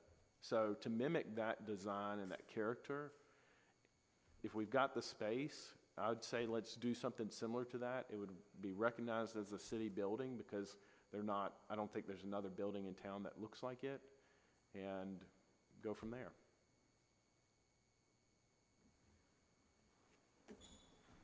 We're not designing the building tonight. So, I mean, The I key don't thing really is think it's if we worth have the talking space, about, frankly. right? I think what we're doing is just trying to get feedback like we're getting right now, and then we can solidify better and then come back to you again. As Alderman Allen said, we're going to come back a lot about this. This is not just one meeting, that's for sure. I've never walked into a meeting with a design and had someone go, "Great job, you're done." Right? I went to school to learn how to take criticism, and Bonnie will tell you that You know, we sent 2 options, and they were vastly different than where we are now. And in whatever time it takes for us to progress from here to the final, I can guarantee that what we've drawn will be different, but if we don't draw it, we can't see it, and we can't judge it, and we can't all participate in how to make it better and how to make it more Southport. Because you're right, I don't live here. But in a lot of ways, it allows us to come in and look around and to listen to you, like we did during the programming sessions, and say, I hear you're saying this, but you're pointing to this. I hear we want historic courthouse, but we're looking at the new fire station. We're looking at the fire station, but we like the city hall. And I think we can agree those are 3 very different buildings I just pointed out. And you can see in this drawing that we have elements of the former courthouse, the fire station, and the city hall. And in fact, if you lay out this elevation directly over the fire station, it matches up.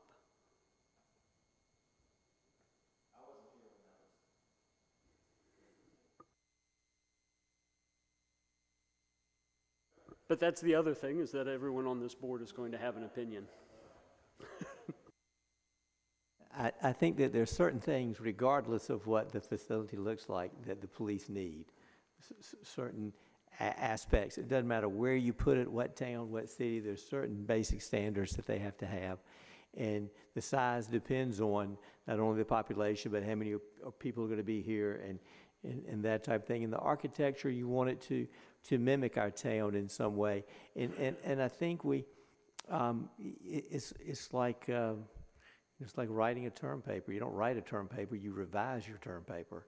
And the same with this. It's a revision, but at least let's let him give him the feedback, but let him get through to his final, let's hear the rest of his presentation, and very good comments.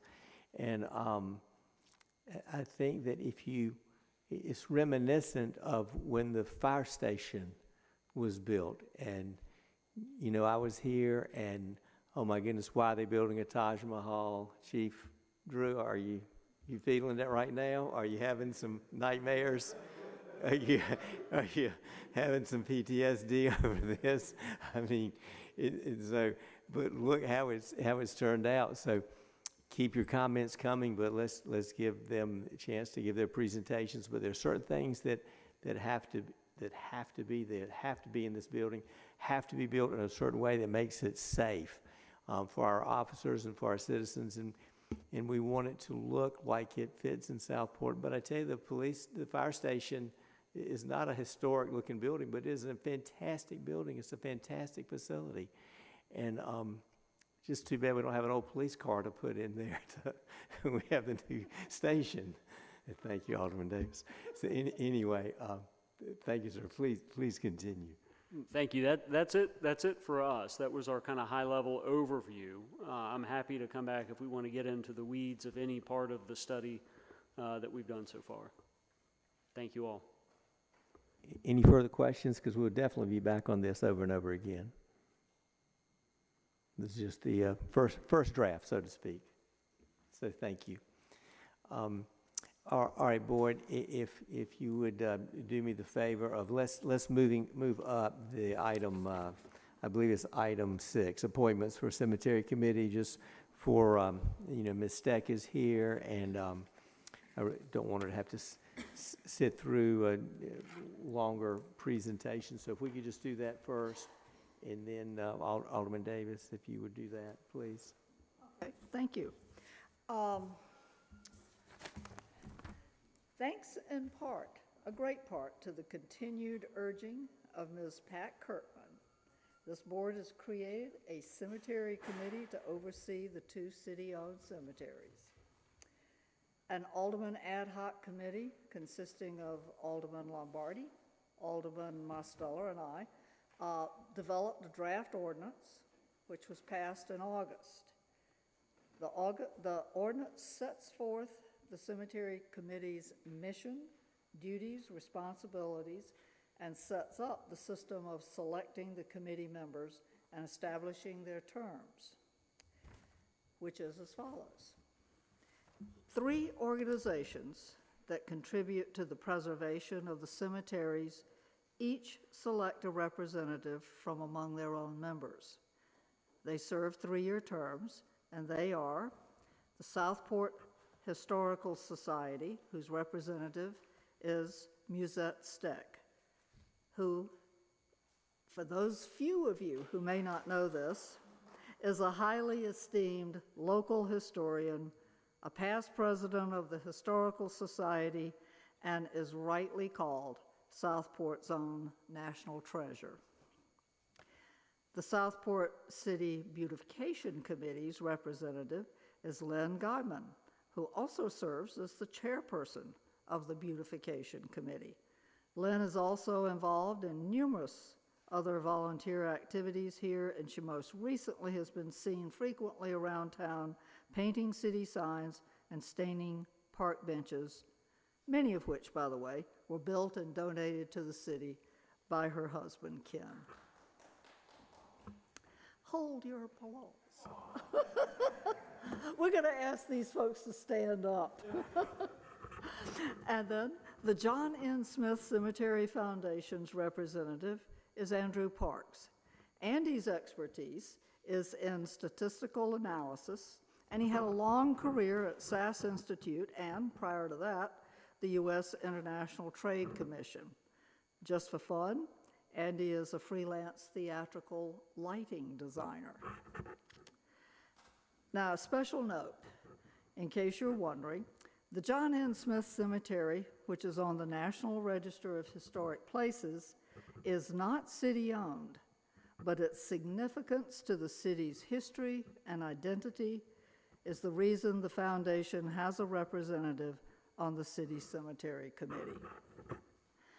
Now, the committee will also have 4 at-large members selected by this Board of Aldermen from among citywide applicants. These nominees and their initial staggered terms are Larry Ashley for a 3-year term.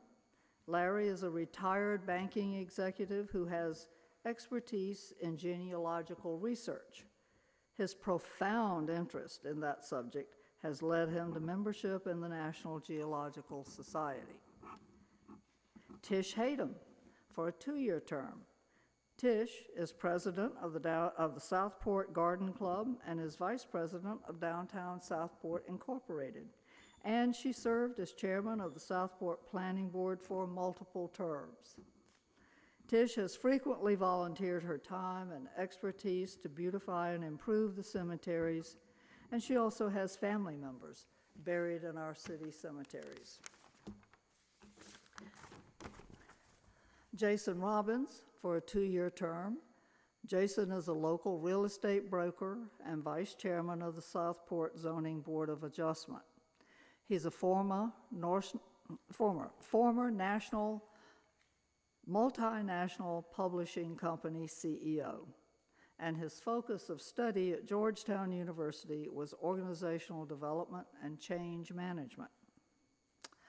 Jeannie Brown Bush for a 1-year term. Jeannie works at Dozier Hospital in surgical services, doing OR patient transport and serving as a volunteer to meet other and many various needs at the hospital. Jeannie's interest in the cemetery committee arises from her interest in history, her respect for all the souls buried here, and her reverence for cemeteries as sacred ground. Now, at this point, I need to be clear that I'm a member of the Board of Trustees of the John N. Smith Cemetery Foundation, so it appears that I should recuse myself from voting on the slate of members, and I leave it to someone else to make the motions. I make a motion that we approve the members, the 4 at-large members, and welcome the 3 appointed members. We have a motion by Mayor Pro Tem and a second by Alderman Carroll to approve the slate of volunteers for this committee. Any further discussion? Okay, all in favor? Aye. Any opposed? Okay, motion carried unanimously. Thank you. Can we ask these new cemetery committee members to stand up so we know who they are, just in case? Use that. Tish. This is Jeannie, Andy, Jason, and Lynn. Yeah, thank you all for serving, and Ms. Steck, thank you for your patience. I know it's late, and those seats are not comfortable. That's what we need to study on. We get some new seats for this room for our meetings. So we'll put that on Alderman Carroll's agenda. Next, and thank you, Alderman Davis. Next is the merger feasibility study. You know, since in 2019, the city was going to build its own wastewater treatment facility, and now we're going to regionalize with the county. We have a grant for this merger regionalization feasibility study, and I look forward to the presentation. You know, our overall goal is to merge with the county and then upgrade our system and have them take it over. So thank you for being here, and we look forward to this. Absolutely. Good evening. I'm Dave Malinoskis. I'm with the Wooten Company. I'm the Water Resources Practice Manager for the company. So my background is largely water, wastewater design and modeling. So I have worked on merger feasibility studies before. We took a pretty deep dive into the financials into this one. And before I go into the actual presentation, I do want to reiterate what was just discussed before. City staff was very interactive in this study and provide a lot of prompt, quick feedback, helpful feedback to make this as good a study as it possibly could be. And that being said, I want to go into some of the background of what these studies are, what they accomplish, what they're meant to do, and kind of the results from the effort that we put together here. And we have turned in a final study for this. It could be amended if the city had other comments, but we turned in a final study. And I'll go ahead and jump ahead. There is a water one that is nearly complete as well. So we do have one that is nearly complete that we will present on in similar fashion here shortly. So going to the presentation here, this is the wastewater merger regionalization feasibility study. We worked on the study. It has taken a while to put together, but one thing I wanted to reiterate to everybody is we try to take an objective look here at feasibility of the options. And I didn't want to laser focus, or we didn't want to laser focus on one or two options. So we did take a deeper dive into looking at some other options that could be feasible, and then vet out and summarize what would be the most feasible of the alternatives here. So I want to reiterate, it is a feasibility study. So the data that's presented here is at a level that portrays feasibility in our opinion. It's not a detailed financial analysis. We're an engineering company, not a financial firm. But I think it can show you kind of the order of magnitude of the costs that can be looked at for these different alternatives for the average customer for Southport. So that being said, I'll dive into the presentation. Looks like the clicker's working fine. So just a quick overview here. I know I've already dove into this a little bit, but as we all know, Southport owns its own collection, wastewater sewer collection system. So you operate, you maintain, you own it. It does have some age on it. It dates back to I think 1916, about 100 years old. And it's incredible that, I think things were built really well back then, but it's incredible that it's lasted that long. I mean, you have some sewer systems that, 20 years in, you can see corrosion and reliability issues. So there is a lot of longevity in the system. There have been improvements made. So currently, as already mentioned, there is no wastewater treatment plant. All the flow is sent to the county for treatment, and I think everybody here is well aware of the background on that. I won't dive into that in too much detail here, but and I know on the second bullet point here, because of the age of the system and want to maintain high level of service and reliability, the city is investing a significant amount of money, of $20 million, just in the collection system. Just to make improvements and whatnot, especially in the downtown area where the system is older. So that was accounted for in this study as well. So the merger regionalization feasibility studies are funded by the Division of Water Infrastructure in North Carolina. So it is a grant. It's roughly $50,000. I think the actual grant is $50,000 when they award it. And it provides funds for an entity or municipality like Southport to look at regional approach or merged approach to wastewater or water system operations. and the overall cost for customers. And a lot of times these are done for municipalities who have lost people or have declining populations, or their systems are struggling. It's a way to spread costs and look at merging with another entity that has more customers and might be more financially able to take on a system. So that's not necessarily the case with Southport. Obviously, there's a lot of stuff that's being discussed with the county right now. The county is the city is financially strong from the numbers that we looked at, but it is a smaller city. The total population in the system's smaller, and it has some age on it, and you're going to be investing a lot of money into it. So from that perspective, looking at these regional approaches or a merged approach is a way of looking at potential ways to save costs for customers.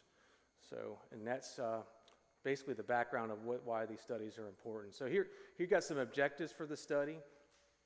I know we've talked about merger here already, and we did look at regional approaches as well. I didn't want to jump into this study, which is saying it's a merger only and that's the only option for the city. We wanted to look to see if there was regional approaches that would make sense, or are they feasible. So you'll see that here later in the presentation. So we want to identify alternatives. We found 4. Current sewer rates, obviously that's important here. Like, how can you save costs potentially through a regional or merged scenario? So right here you see the current Southport sewer rate is $107 roughly, and the county is charging $52 per, I think it's around 5,000 gallons or whatnot. So you're seeing a monthly bill there that's based on, and it is basically the same flow rate or amount of volume of wastewater produced at each customer. That's what you're seeing on average Southport residents or customer would pay, and then the county's at $52. So there is a difference there. So we wanted to estimate the fiscal impact the alternatives would have on Southport's customers. So, and then we would recommend alternatives here. So diving into that. So here are the alternatives. And one of the alternatives that we definitely felt was important to look at was to stay status quo the way you are. You would keep your system. You have less customers overall than an merged arrangement, but that is one of the alternatives. What are your potential cost increases that you're going to see long term if you kept your system the way it is and you stayed separate? Second one was merge with the county. So the county, in theory, if the sewer system were to become part of the county system, the theory is you would be part of a much larger system and costs could be spread out to a lot larger number of customers. Then looked at some regional approaches here. Fish Factory Road water reclamation facility is shown there. That's an aerial picture right there, and that's just on the other side of the canal. So, and that's Oak Islands. So we looked at that. So that's nearby. Could you send your flow there, and what would the cost be? And then also regionalization with Brunswick Regional Water and Sewer H2Go. It's a long way from here. So, and a lot of infrastructure costs to make that happen. But I want to take a look at that. We want to take a look at that just to say, okay, there are other alternatives that could be out there that's worth looking at. Here, it's probably hard to see from back there. I'm going to switch the map scale is a little bit different, but this is the Fish Factory alternative. So you can see, I'll step over here. Basically, you got Southport city limits here, and your pumping flow over to the Oak Island facility. That's over there. It's be a short conveyance project of the flows. Oh, there we go. It's working. And this one's a much longer distance. This is the alternative for regionalization with H2Go. I'm going to step away for a second here. You would keep your basic pumping arrangement and pump all the way up to a wastewater plant that is owned by Brunswick Regional Water and Sewer H2Go. So that's a long way, and we just picked a route to estimate costs there, and that's what you're seeing basically falling 133. We'll require a couple pump stations probably in between to make sure the flow could get there. So there's a lot of information went into this, and this looks very simplified, and I apologize if it's hard to see from all the way across there. But what we did here to compare the cost for all these alternatives was do a present worth analysis. So basically, it takes capital cost, all sorts of other budget line items that you have from budget information, and for the city, the county, or for capital projects, for regionalization, if you just had capital projects, you're going to send your flow somewhere else. Those are largely capital costs that you'll see there. It takes all that information and kind of puts it in as one value at the year, and this was done for the year 2027, assuming that it would happen in 2027. So this is a very simplified way of seeing what the present work cost per customer would be. So what you're seeing here, you have some relatively high costs, or actually it's over $300 million for merging with Brunswick County. But if you look at the present worth cost per customer, it's a lot lower. And the reason is because it's per customer.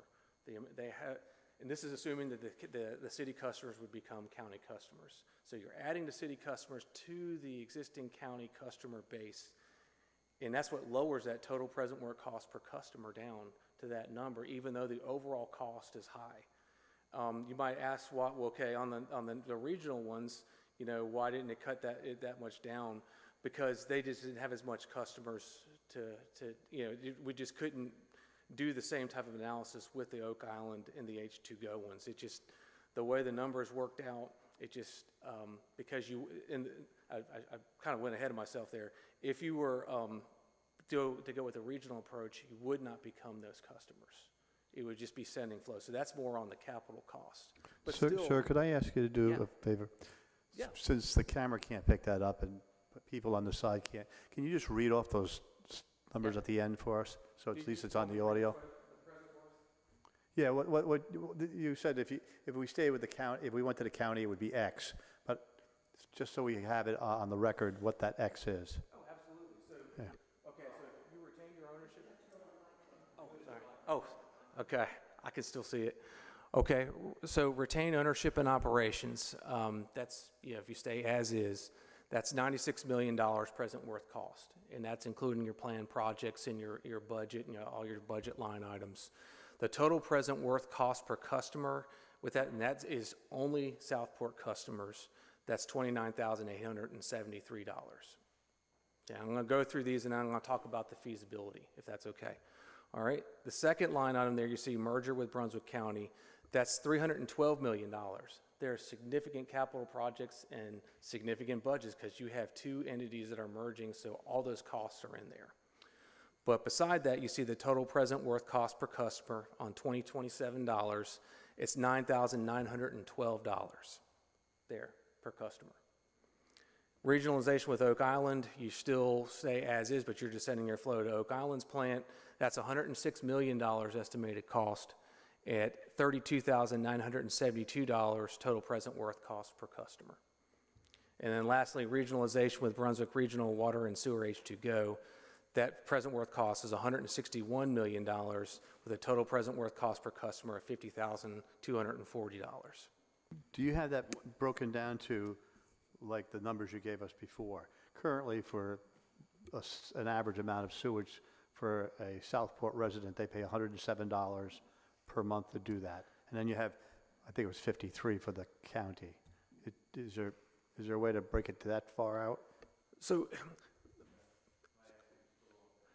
no, I think that's a valid question, and I'm just trying to make sure I understand. So what we did in the study is estimate a potential cost for a current city customer if there was a merger with the county, what we estimate, and again, this is off of feasibility study level.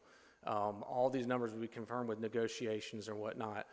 I think this might answer your question better. We estimate that they could be that if there was a merger scenario, it would be 60% of the current $107 was what we estimated. That's in the report. No, I read that. I just want to make sure that we talk about it so people can understand it. And the 60% is because we only have 60% of the money to go into the capacity. Isn't that correct? Yeah. I think the 60% is the reduction of the rate. That's not correct. Not the Correct. capacity. That's not capacity. Right. So we estimate it could be the rate, the future rate, if there was a merger for city customers, would be 60% roughly of the current rate that they're paying. So in theory, because costs are spread out, become a lot more customers, in theory, the city's customers could be paying less for sewer. And I said could, that's, this is based off feasibility study level. It's a negotiation, that's correct. Can you help me to understand the threshold? Because two of these options are feasible and two are not. Sure. There's only $10 million in total present worth cost between retain and regionalize with Oak Island, and there's simply $3,000 of total present worth cost per. That's a really good question. I wish we had a little bit more information on the slide to help with that. So I can address, how about I address the no's first, why they're unfeasible. Okay. And that might help explain it. So yes, they are a little bit higher cost, and I recognize there's only $3,000 roughly difference there, so absolutely. The trick with those two alternatives is lack of sewer capacity, really.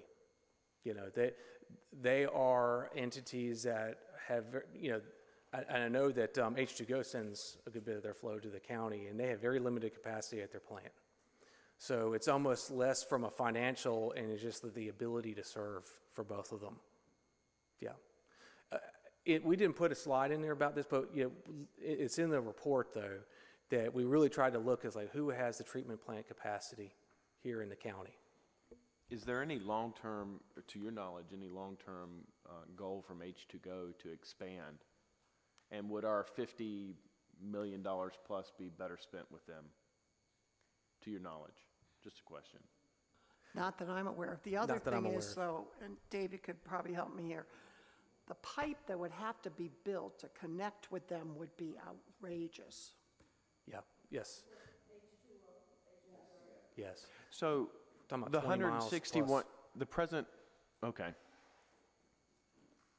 Yeah. So we did take a look at the capital costs to make those regional approaches, and I think you hit the nail on the head. It's a long force main, basically, all the way to a plant that's in Leland.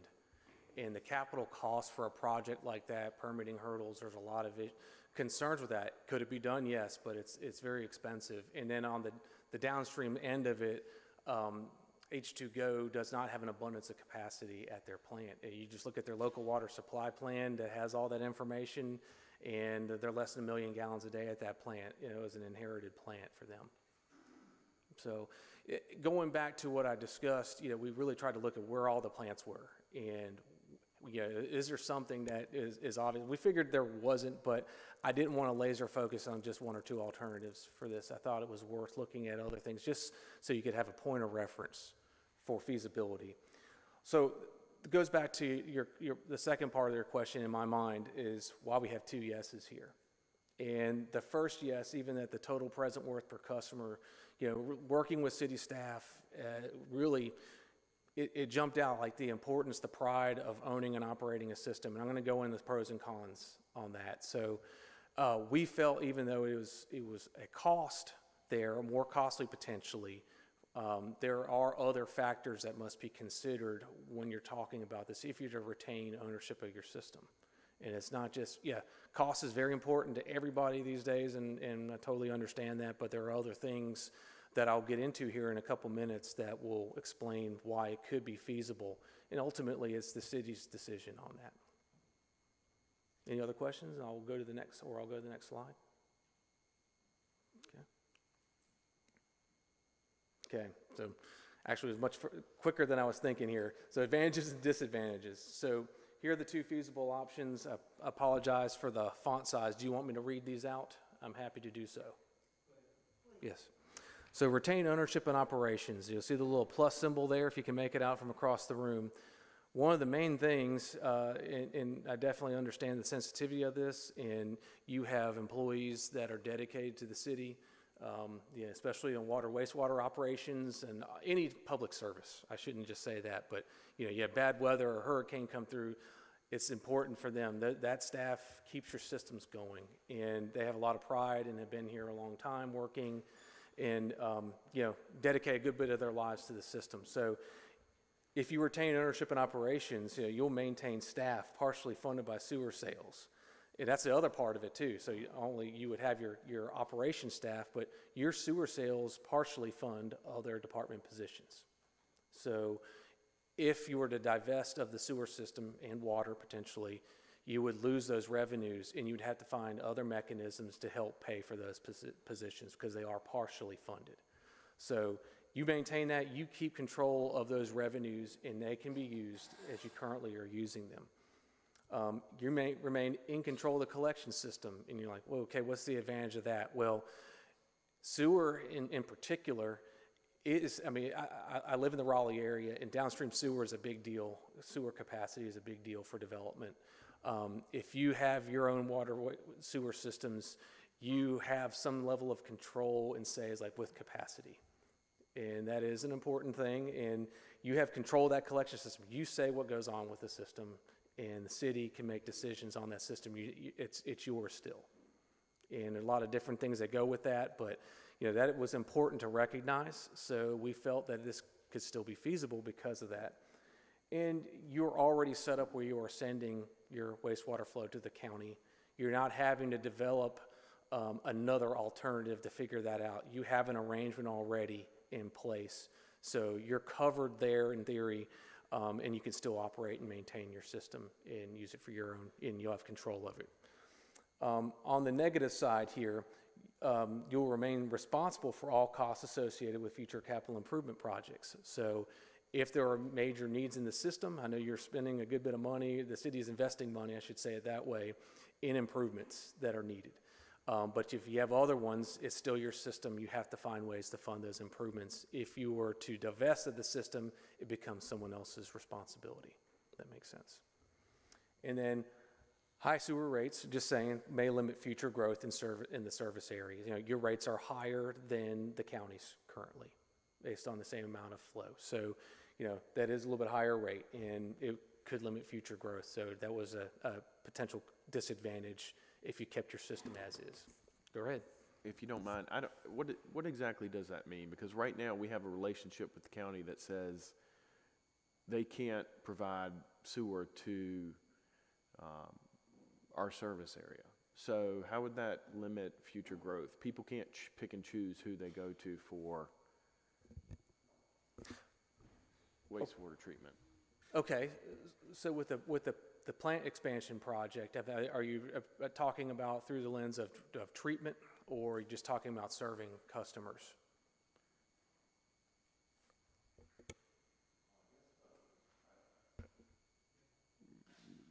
I guess both. Okay. Well, let me try to address it this way. Okay, when we're looking at this for future growth or whatnot, and realizing county sewer systems are often very spread out, so I'm not aware of any, but there could be some constraints that the county has in certain areas where they're not able to provide service. I'm not aware of specific locations. But the way we looked at it this way is you already have a pumping arrangement with them. You are sending your flows to the county. So really, the bottleneck really is on the capacity down the road. That's the real bottleneck there, and that's why the plant expansion project was bid.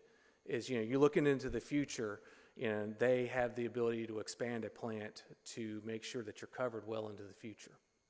So I think it's important to dive into this, and I'm getting wordy here and lengthy, so I apologize. But we did look at the population projections, and more importantly, we did customer growth projections here. And there was a lot of back and forth in I guess, just working with city staff on that. And I think the previous presentation said the same thing. We don't really have a crystal ball, but we at least want to estimate that you are going to have some growth here. And, you know, you have seen historic growth, and I think the Electricity's report that was presented was a 5% customer growth per year. You know, they're planning on that expansion to account for growth. So as far as other areas, if the county cannot serve those areas, they don't have the ability, we didn't look at that from Southport's perspective, because it would keep the same arrangement that you had to send your flows there into the future.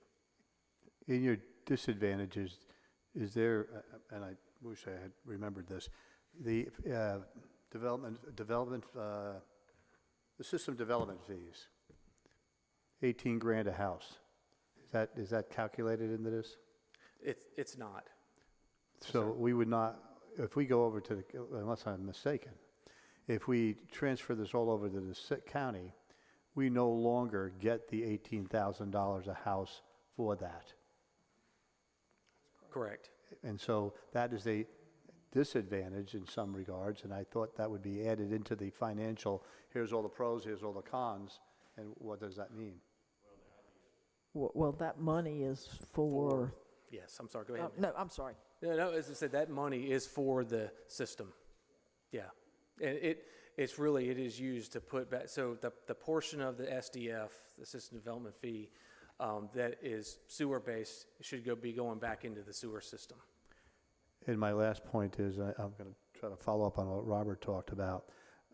Unless it's been done away with, we have an agreement that the county cannot cross our lines, which then gives us leverage in the ETJ for having them annex into the city. We would then lose that leverage. Is that a correct statement? I agree with it, yes. Okay. Yep, okay, that's a good point. So that goes, I guess it goes back to maybe the kind of like losing control of that portion. Well, it's not a control issue as much as losing the fact that you lose the tax money from the moment we signed this agreement. From then on, virtually, why would anybody want to come to us? Why would they annex into us? The law now is it's septic field or us.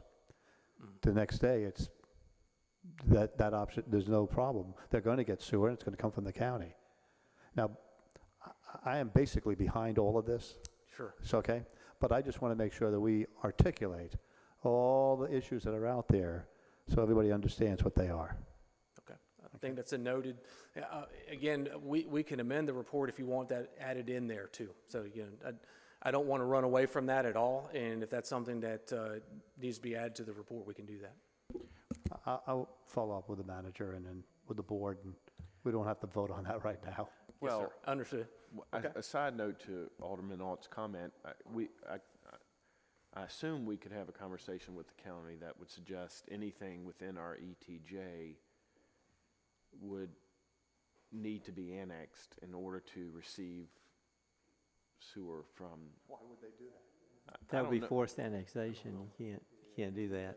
So there are other benefits for annexing into the city. You can vote, you can serve on a board, you can feel more of a part of the community. So there, you have police, you have EMS. Of course, we have a fire district, so you would have that regardless. So there are other advantages in terms of annexing into the city, and they have to voluntarily do that. Okay. Okay. So I'm happy to go into the pros and cons of the merger with the county, and I'll read those out as well. So like we've already discussed, lower sewer rates from becoming part of a larger system with more customers. There was just no way around that.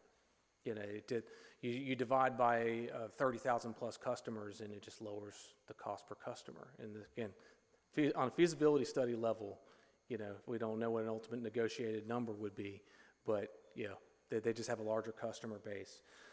Current wastewater personnel may be hired by Brunswick County, and I understand, I've already touched on this a little bit.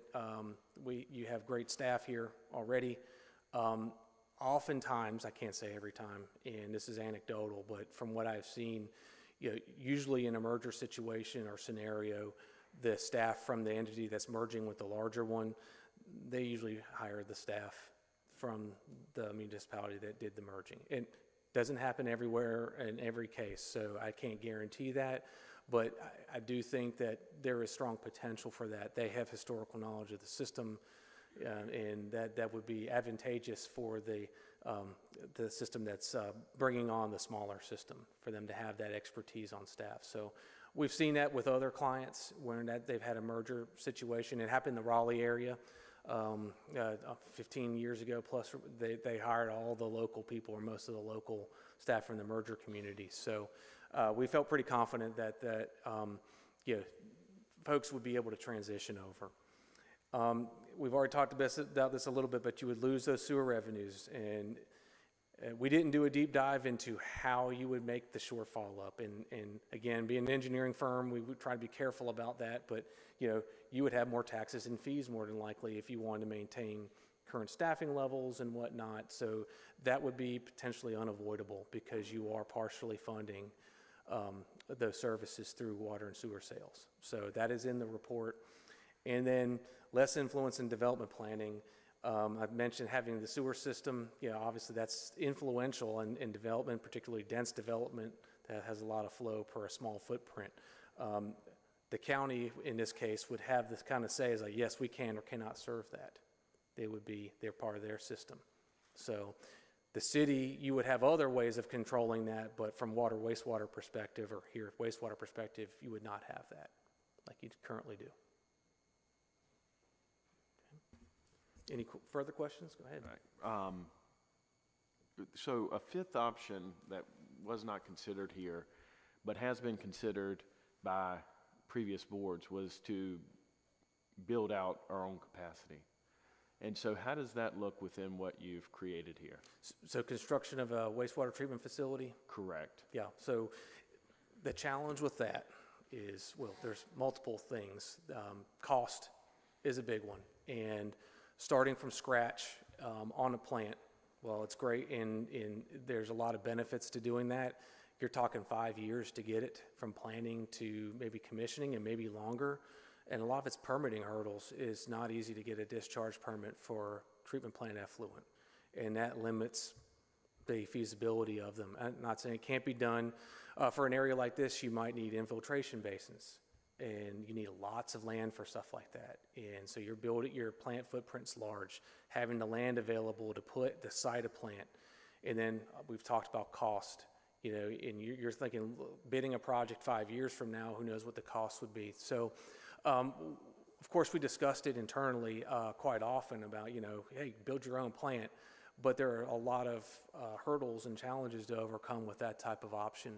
And, you are pushing down the road 5 years at least to do something like that, in my opinion. So that's why I guess we could have put that as another one and said I'm not interested in it. I just wanted to know what it looked like, because you gave us great comparisons of the total present worth cost per. Sure. So again, we didn't run cost numbers on that. We could do that at a high level, but it was really more logistics beyond cost in the permitting that took it out of consideration. Okay. Any other questions on this slide? Okay. All right, going back to the recommendation, and you'll see if you guys have read the report, really the recommendation of this is non-binding. This is a feasibility study, and the state will tell you that it is not a binding document. It's a great tool, and it shows that it's like City of Southport has done great research on this, and what's the best path forward, what's the most feasible to lower overall costs per customer. And that's really what it's for. So it really boils down to you have two options that are feasible, and it's how the city views feasibility. If you're looking at through the lens of lowering cost, we felt like at the level of evaluation we did is merging with the county would have lower overall costs per customer down the road. And it's just because of the larger system. And I think there's similar themes with other communities in the county that have merged, and maybe Charlotte was one of them on the water system, have come up with similar results there. So, that is a strong recommendation. But, I don't want to dismiss that if the city really desired to keep its own system, that is feasible. It's not infeasible to do that. It's just that there is not a real mechanism to lower cost because of your smaller customer base, even with growth projections. If you look at 5% customer growth per year, based on the numbers we looked at, you wouldn't overtake the amount of customers that the county has down the road. I have a question. It says that the estimated value is $15.3 million, yes, and we're getting ready to spend about $20 million. So how does that resolve? So that $15.3 million does not include the proposed improvements. That's on the existing system. So, but that's a very valid question, because when we were talking about this internally, I had the same question. But the way that this would work, in my opinion, the way I think it would work is that the county would, as part of your system, they would take over that debt and they would be compensated for it indirectly through the customer rates that are paid. So the way I kind of looked at that, and we looked at that, is if they were doing it that way, they would be paying for it, and then it would be asking the customers to pay for it again, if that makes sense.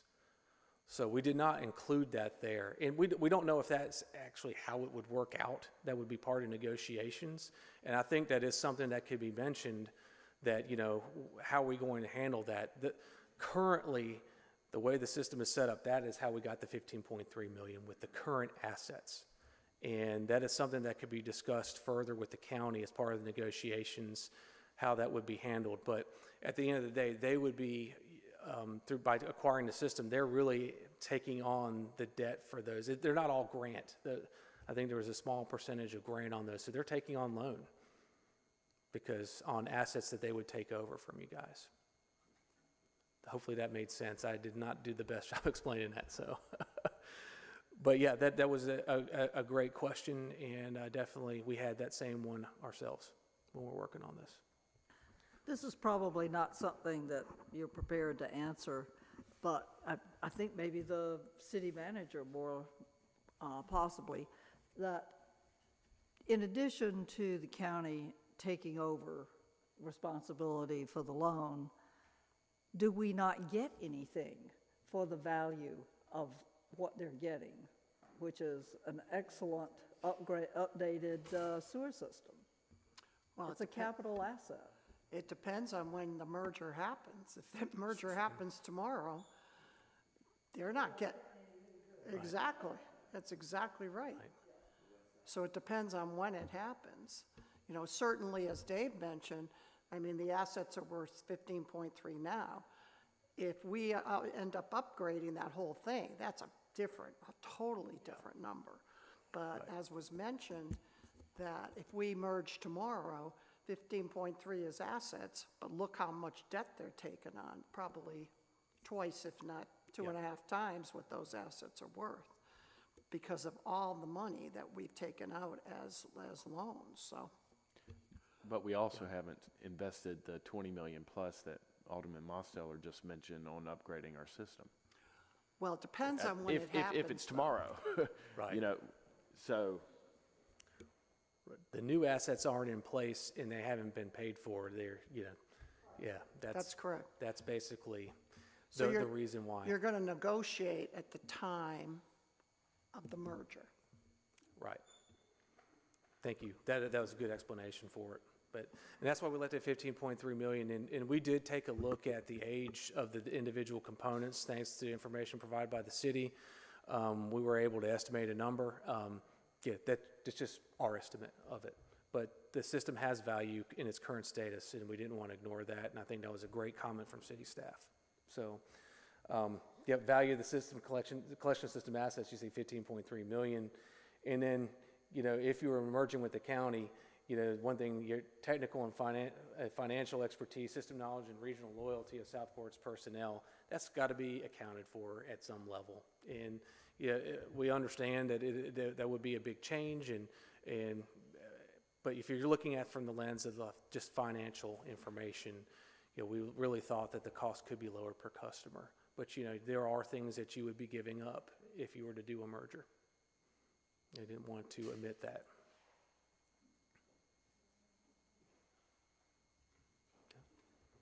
Any questions?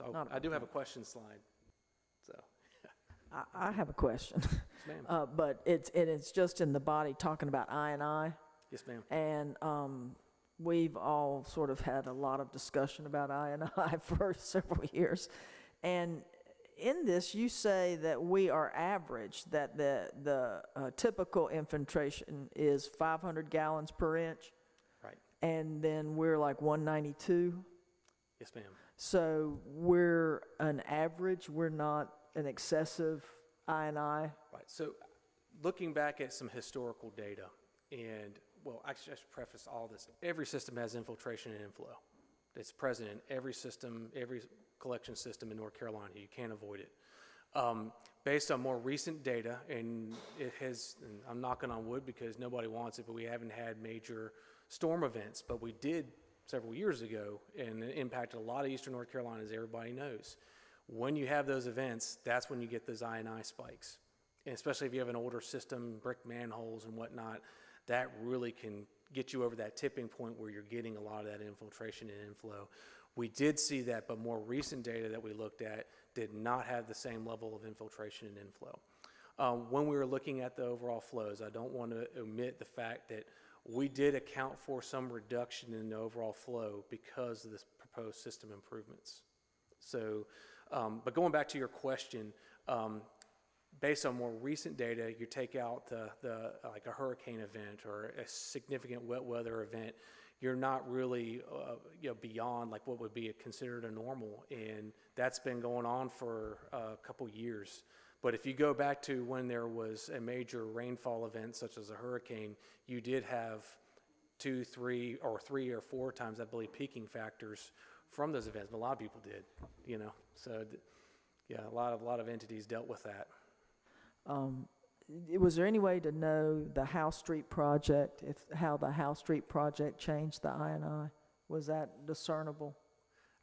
Not directly. I don't know if that had like an immediate impact on that. So what we did to look at the infiltration and inflow was really look at the historical flow data that was provided to us or we could find online for the system. So we did a hypothetical reduction in I&I because of the improvements, and there's 25%. And I'd love to say, oh, if you replace most of your sewer system, it'd be 100% reduction, but it's never going to happen. So we felt 25% reduction was a fair estimate and would be achievable with those projects to effectively lower the I&I overall. So, but yeah, I don't want to admit that in the past there have been some spikes, but it looked like it was all derived from significant rainfall events like that. Yep. Okay, thank you. That was a very good presentation. It's odd, a little more concrete than the police presentation, maybe. Okay, well, I definitely appreciate it. I want to reiterate to city staff, thank you for everything. I do appreciate it, and our team appreciates it. Okay, and it sounds like merging with the county is definitely a good option. Right, if you're looking at it from cost perspective, right. Yeah, that's why we wrote it that way. That's right. All right, thank you. All right, to continue the discussion on sewer, item J4 is the amendment to the interlocal agreement with the county sewer system. As you know, on April 13th, 2023, the Board of Aldermen adopted a resolution for wastewater expansion project with Brunswick County, stating that the City of Southport will assist the county in funding the expansion of the West Brunswick Regional Wastewater System treatment capacity of 750,000 gallons per day. Based on bids, cost of construction of expanding the West system to add this 750,000 gallons per day of capacity is approximately $46,413,000. Other costs that they determined, design, permitting, easements, and that type thing, was $3,618,463. So the total project will be approximately $50 million.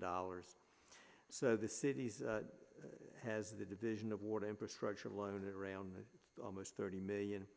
And I think this is what you were talking about, Alderman Alt, which represents 60% of the total cost. So the allocation for the city will be 60% of the 750, which would be 450,000 gallons per day. So with that summary, I'll call on the city manager to fully elucidate us on this continuing story.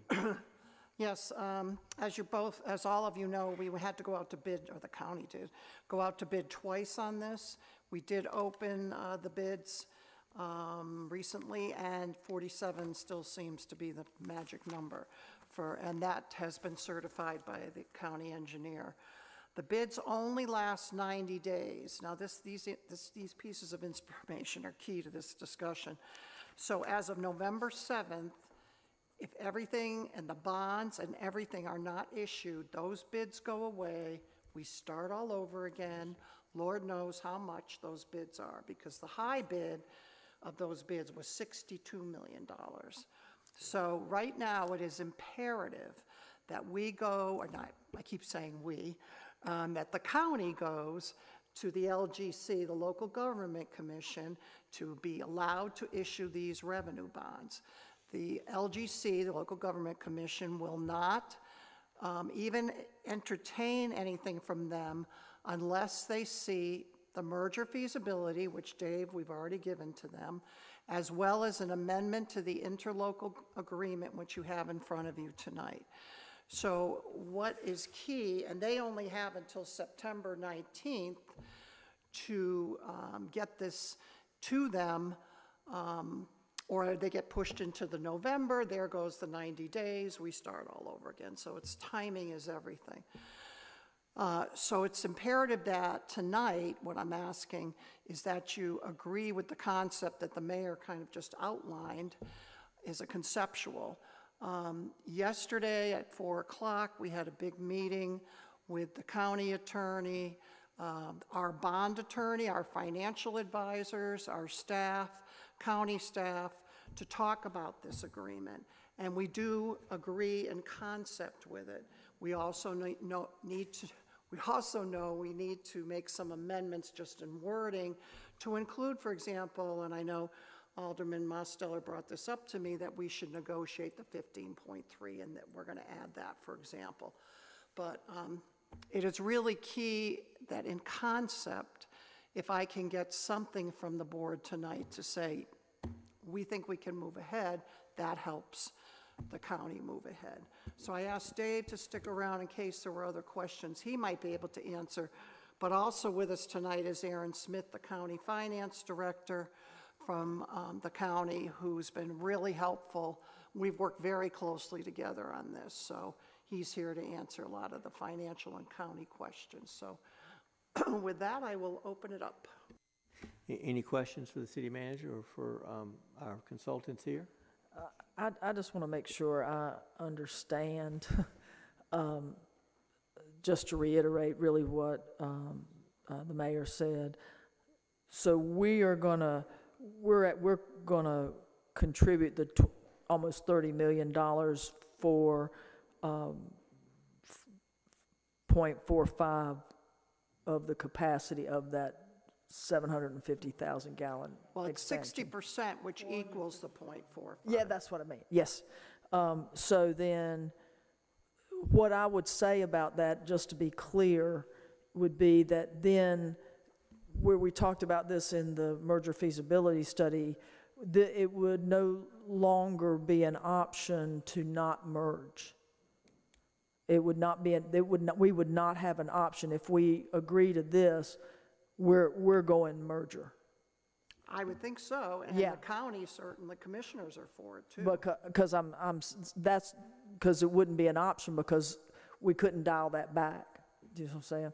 So, not that I'm against it, I just want to make sure we're clear that we just had this presentation, but that's really, us retaining it is not an option if we agree to this.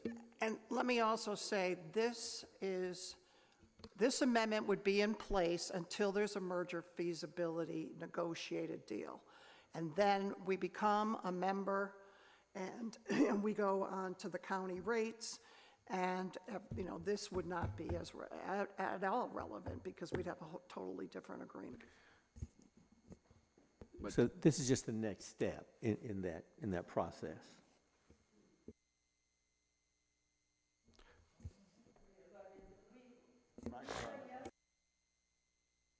If we say yes to this, then we can't dial it back. I mean, this is it.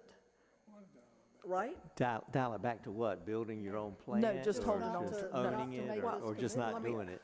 Well, let me just say this, that, for example, if we do this and then we can't negotiate a deal for the merger for whatever reason, then I would think we would go to the county and say, okay, then we're going to stay the way we are. Do you have capacity for us? But you're going to stay at the commercial rates, which means the rates for the residents and the businesses are going to be up there. In this case, and you go with the county, the rates go down tremendous. Yeah, no, I agree with merger. That's not my conversation. I just wanted to make clear because we just had this presentation, and that's not really what we're doing here. Then my other question was, I'm trying to understand in all of this, to make sure. So once we complete merger, it appears that in this agreement, that only actually happens once the plant is operational. Is that correct? I don't want to speak for the county, Aaron. I would assume we could still do it ahead of time.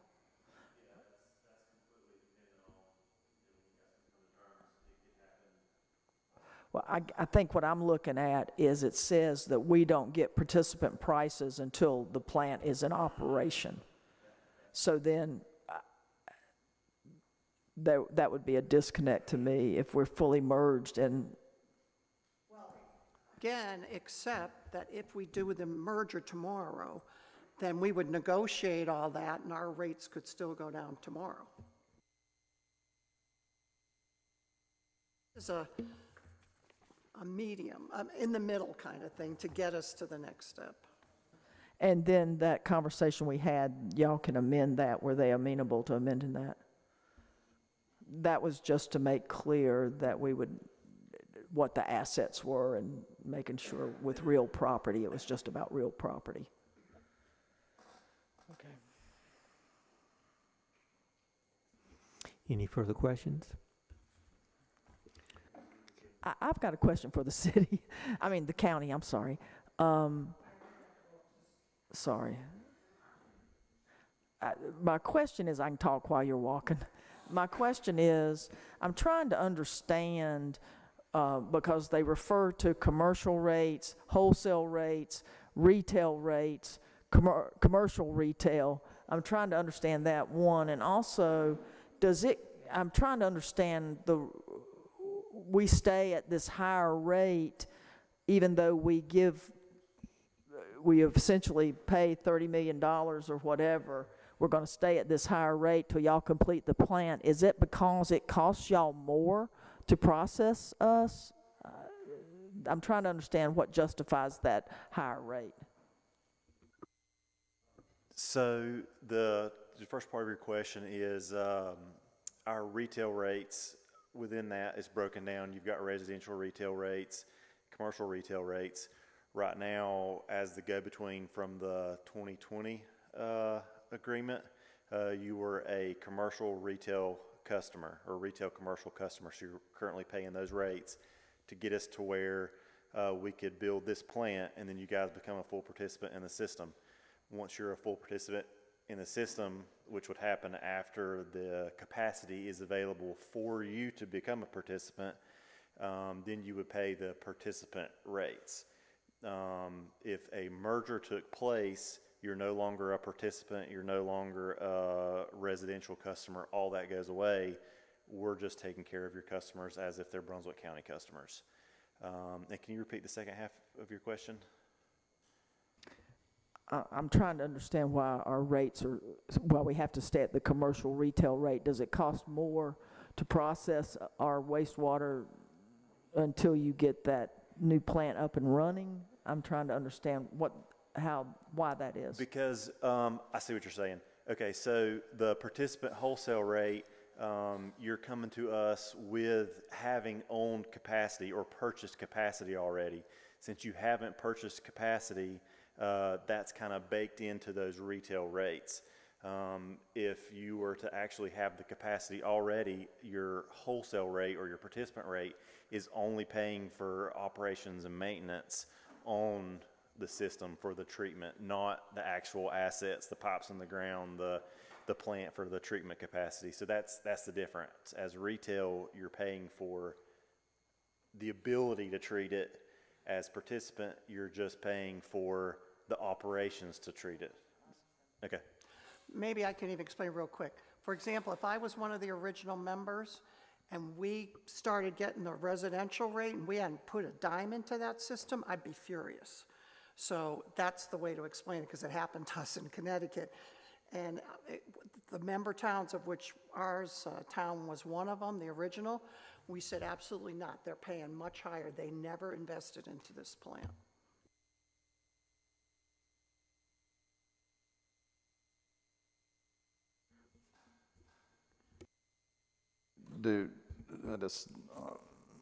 City Manager, do you need a motion from us? I understand we don't want to do a strict motion, correct? Yeah, I would just say even if it's a motion to continue amendments or something, but that in concept, we agree with the 60% and move forward with that, something to that effect. You know, so I'm looking for the main concept to be something that we could still move forward to amend with the bond attorney and the county attorney. Does that make sense? I think so. So let's try. I'm gonna make a motion. Try to make a motion. Motion to approve in concept the First Amendment to the interlocal agreement between the county and city for the provision of wastewater treatment services, subject to final negotiation and revisions by staff Yes, upon the and I'd recommendation say of in bond the counsel. county attorney and the bond, but city's bond counsel. The city's bond counsel. And forward the approval on to the Brunswick County Commissioners. Have a motion, is there a second? Second by Mr. Lombardi. Any further discussion on that well-worded motion? Thank you for that. I did not see that he wasn't there. We certainly can. I feel like I've been here 5 minutes.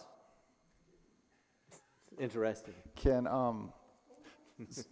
while we wait for Mr. Alt, in regards to the previous item, we're not ready for a motion on that? Merger Tonight, feasibility? the merger feasibility study, No, 'cause accepting you've that, already- forwarding that, or what's the next step for that, I guess? You've already said to the county commissioners, we are extremely interested, and we've sent that to them in merger feasibility. So I'm gonna work with Dave to finalize his final report, because there were comments that were made tonight. And then we would pass that on. I mean, the county manager and the county finance director already have his initial report, as does the local government commission, but we will send out the new one. And then, you know, to me, I'm not sure you need a formal vote of acceptance. If you want, I could put it on in October under consent, because I don't see that if we can add the others, it's going to be a big deal.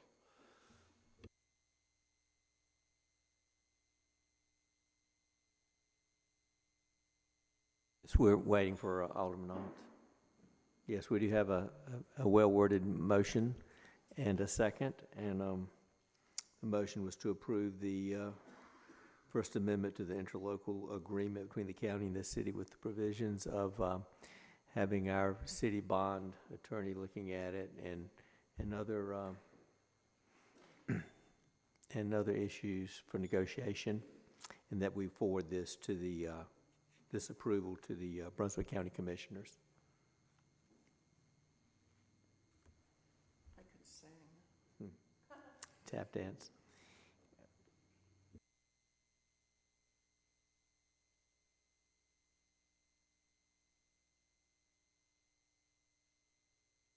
I feel badly. Bob Leap is missing the Navy game, and that's just not right. And now that we have ESPN again, is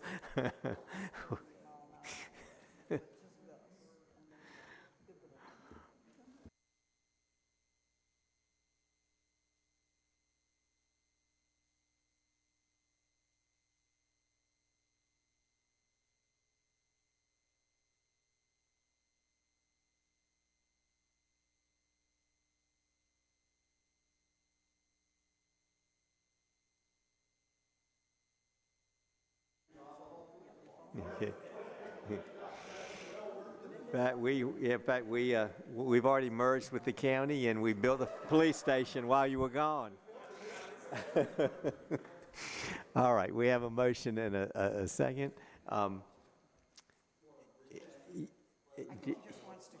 The motion, Alderman Allen, would you like to do the motion again? I'll be glad to do it, whatever you would like. I'll be glad. I made a motion that I really can't remember. Basically, it was to accept the to approve the First Amendment to the interlocal agreement between the county and city for the provision of wastewater treatment services, subject to further edits and changes by the city bond attorney. Negotiation, I think that was in there too. And negotiation of certain issues as well. Negotiation with the county. And then forward it the on. approval to the Brunswick County Commissioners. Okay. All right. Any further discussion? Okay. All in favor? Aye. Is there any opposed? Okay, motion carried unanimously. All right, thank you. Very good, board. Thank you, Aaron. Yes. Okay, Alderman Davis would like to have, let's just do a 10-minute break. Okay, thank you.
All right.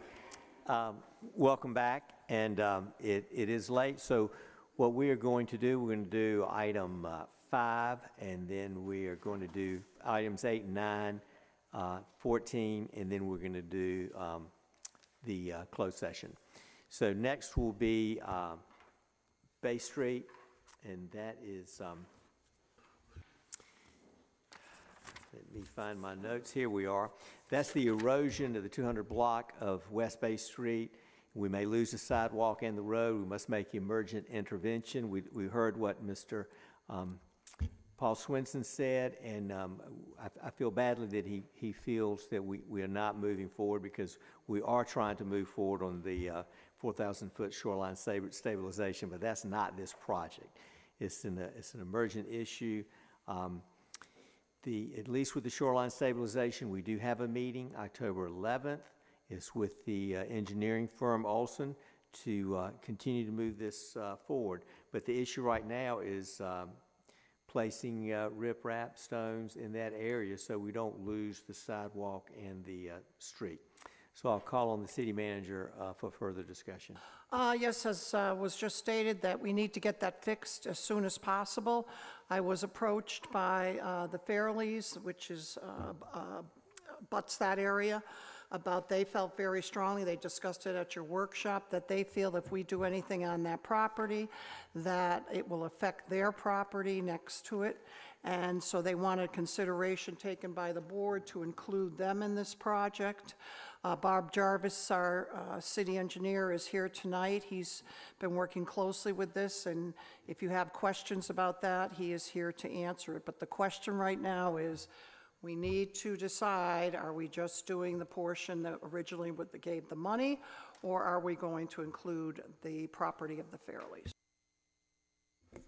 I would make a motion that do we need a motion? Yeah, I'd make a motion that we just do the issue at this time, and you know, I think we've heard from multiple engineers that this isn't going to cause an issue to the Fairley property. I think that if it were to cause an issue to the Fairley property, perhaps anything we did to cause that issue, we'd be responsible for. So we'd resolve it at that time. And this is an emergency response to an issue. So that I say we just do what we've got to do at this point. And I'll second that. I just wanted to add one little Okay. comment. Not only do we have our two engineers look at it, but we had, and I'm sorry, I forgot the name of the company, a third independent engineering. Oh, TI Coastal. TI Coastal look at it, and everybody seems to be in agreement, the three engineers, that this should not cause any damage to properties left or right. So I'm going to go with the engineers. That's why I'm seconding it. We have a motion by Alderman Carroll, second by Alderman Alt. Any further discussion? I just want to say that I would ask that the city manager have staff create a plan to regularly monitor and quantify any negative impacts from this emergency repair to the adjacent property. We certainly don't want to create another emergency situation. Any further concerns or questions? Okay, all in favor? Okay, motion carried. We will build the riprap as originally designed by our engineer. So thank you, Mr. Jarvis. Appreciate that. Next item, you have seen this before. We're going to do the text amendment on illuminated signage. This is in terms of allowing halo signs and signage and that type thing, lighting, backlit lighting, and we had the public hearing last time, so I'll call on, we'll need a motion on this, but I'll call on our city manager. Yes, Maureen Meehan had addressed this at your last meeting. We have a request, the applicant Haven 307, an amendment to receive the sign permit final approval for the backlit sign. That is currently permitted, but until you make a final decision, it was just agreed that they know they have to take it down if it was not approved. So basically right now we are requesting approval of that, and it does meet the provisions of section 319 of the ordinance. I'm sorry, I make a motion to approve the land use consistency statement citing consistency with policy 7.9 of the land use plan and the zoning text amendment regarding illuminated signs as presented. Excellent. Thank you, Alderman Allen, and a second by Alderman Carroll. Any further discussion? I spoke about this last time. I think this is a slippery slope, and I think we're inviting more signs like this, and the backlit signs, that can go in a bad direction. I think that in the interest of holding down light pollution, this is not desirable. So. Thank you for your comment, Alderman Davis. Any further discussion on that? I would say I appreciate those comments, and I think that we've got greater violations of light pollution that exist today within our current ordinance. So I don't see this particular type of lighting as being obtrusive or all that negative to the overall dark sky compliance that we strive for. Am I correct? There's a, Karen, you know more about this than I, 3,000 yada yada, Kelvin yada. Yeah. There's a limit on how bright It has this to be light. warm white. It's not brightness, it's color temperature. Right. But it was like 3,000, I think. Yes, sir. Yeah. Okay, thank you. And it's in compliance with that. Well, I understand Alderman Carroll's remarks and thoughts on this, but I think that just because other violations exist is not a good reason for us to say okay on this one or any one. The existence of other violations does not validate another violation.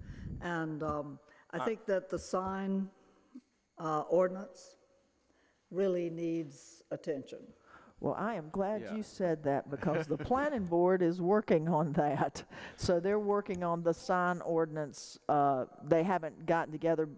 They had to cancel a meeting because of illness, but they are looking at it. They're working with historic preservation. So there'll be some upcoming modifications with this. This is really, I think, was an oversight. And I think that's why. Yeah, and I apologize, Madam Davis. Violation, it's not that they're necessarily in violation. Our current code allows for it. It's just not as compliant as we would like it to be. So as things change and move towards this dark sky compliance that we've looked at, there's more offensive lighting that exists within our current ordinance standards. All right, excellent discussion. We had a motion and a second. All in favor? Any opposed? Okay.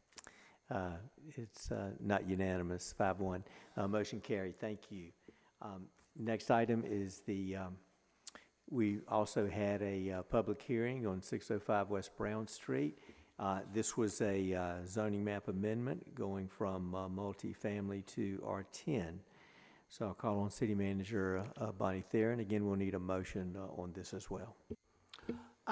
Yes, that's basically what it is, 605 West Brown, multifamily to R10. It is reviewed by the staff, and it is consistent with the land use plan and the surrounding neighborhoods, so we are recommending approval. This lot is, at R10, it would be non-conforming? I believe so, yes. Okay. I'd make a motion to approve the land use consistency statement, citing consistency with policy 2.4 of the land use plan and 2, the zoning map amendment from multifamily to R10 as presented. Motion, is there a second? Second by Mayor Pro Tem Mosteller. Any further discussion? Okay. All in favor? Any opposed? Motion carried. Thank you. Okay, item 14. This is revising the regular Board of Aldermen meeting schedule. Bonnie and I were reviewing the agendas, and I asked her if we could go ahead and just eliminate the workshop and just hold 2 Board of Aldermen meetings a month. She stated that that would be a big help because the board could vote. We don't vote at workshops. We can vote at these board meetings, and she had some other recommendations, so I'll let her give those to you. Well, in that way, I will stop being blamed for late-night meetings. Because I am used to 2 meetings a month. You know, you have a lot on your plate. You have got to start, I'm going to keep bringing it to you because that's what you wanted me to do. But if you want to kind of avoid that, you got to really go to 2 nights. If it ends up that things calm down, you can go back to once a month. But if you could vote twice a month, that would be fabulous. So the thought is, I believe everyone kind of said at the workshop, it would be Fridays at 1 at Indian Trails, the same day as workshops, and then you'd have your regular meeting now. Can I, since I had to leave the meeting last Friday a little bit early, what was the discussion about changing the time from 9 a.m. to 1? Was there a reason? What was the reasons for that? City staff could, a better time, and in the afternoon, more of our citizens could come to the meeting as opposed to 9 a.m. And we go from like 1 to maybe no later than 3, hopefully. 3 a.m.? Yeah, 2-hour meetings.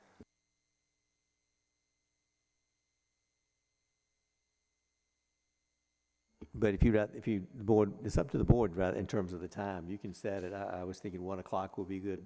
Bonnie and I, as we talked about it, thought that would be good for staff. We wouldn't want to do it at 3 because we don't want it to end at 5. We want our staff to be able to get out for their weekend and that type thing. So, any further discussion?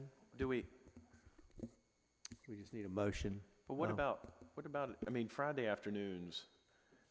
I would think Friday afternoons would be a worse time for staff, honestly, but is that, I mean, I don't want to get in the way of progress. We just wanted to keep it on Fridays. We've been doing it at 9. I don't know why we don't just keep doing it at 9. We've got the process in place, and, I mean, staff still has to prepare for the meeting. Right. I mean, do you care, city manager, particularly? No, I do not.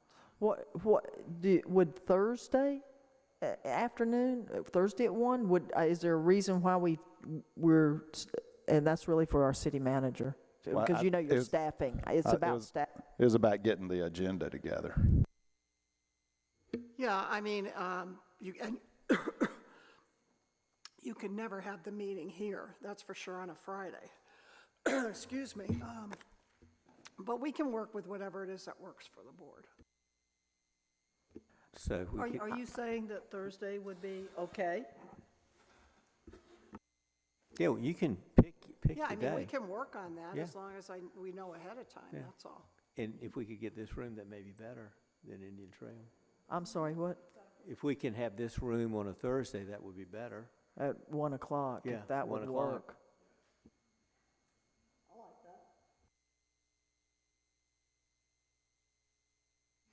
Yeah, Thursday at 1 is good. I think the afternoon meetings are better. Not the Friday afternoon better, of course, but the afternoon meeting is better because it gives our citizens time. John, is that better? That would be the first Thursday of every month? Correct. We just have to have the next week's agenda ready way before Wednesday, because we need it before we get to the meeting on Thursday. So. Which means I'm going to move the deadlines up for the department head. That's what it means, so they're going to have to get it in earlier. And it won't be, each meeting is not going to be as robust as this one. We're going to be splitting. I know we're going to keep it coming, but we're not going to have 8 consent agenda items and then 15 items on the main agenda at each of these meetings. We need to kind of split it up, make it more palatable.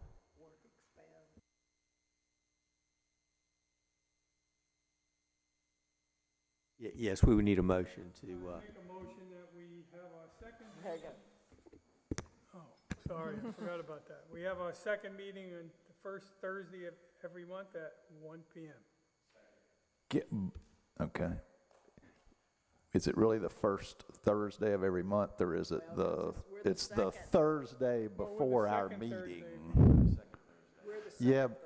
Okay. I mean, okay, I'm not smart enough to figure it out, but I know that like on Friday, we had a Friday, September 1st, and then Friday, September 8th, and then our meeting on the 14th. So if we had, so that wouldn't matter. All right. I think how about the Thursday before our meeting? No, it's fine. First Thursday is good. It would work out that way. We'll put together a new schedule for you and get it out. All right. We have a motion. Do we have a second? Second by Mayor Pro Tem. Any further discussion? Robert seconded. Yeah, he had already seconded. Okay, good. All right, all in favor? Aye. Okay, motion carried unanimously. Thank you. All right, next we will work on the other issues on with city staff and the city manager, and we will go to item P, which is the closed session. So this is to discuss property, acquisition of real property, and I will entertain a motion to go into closed session. Alderman Allen, is there a second? Second by Alderman Lombardi. All in favor? Okay, motion carried. We'll go into closed session.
to adjourn. We need two motions.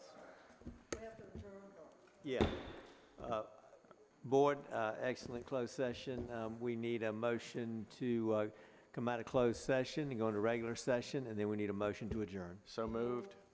Okay, all in favor? Okay. Bo? We're out Motion of, to we're out of, adjourn. we're out of closed session and regular session, and meeting is adjourned. Thank you. Excellent meeting.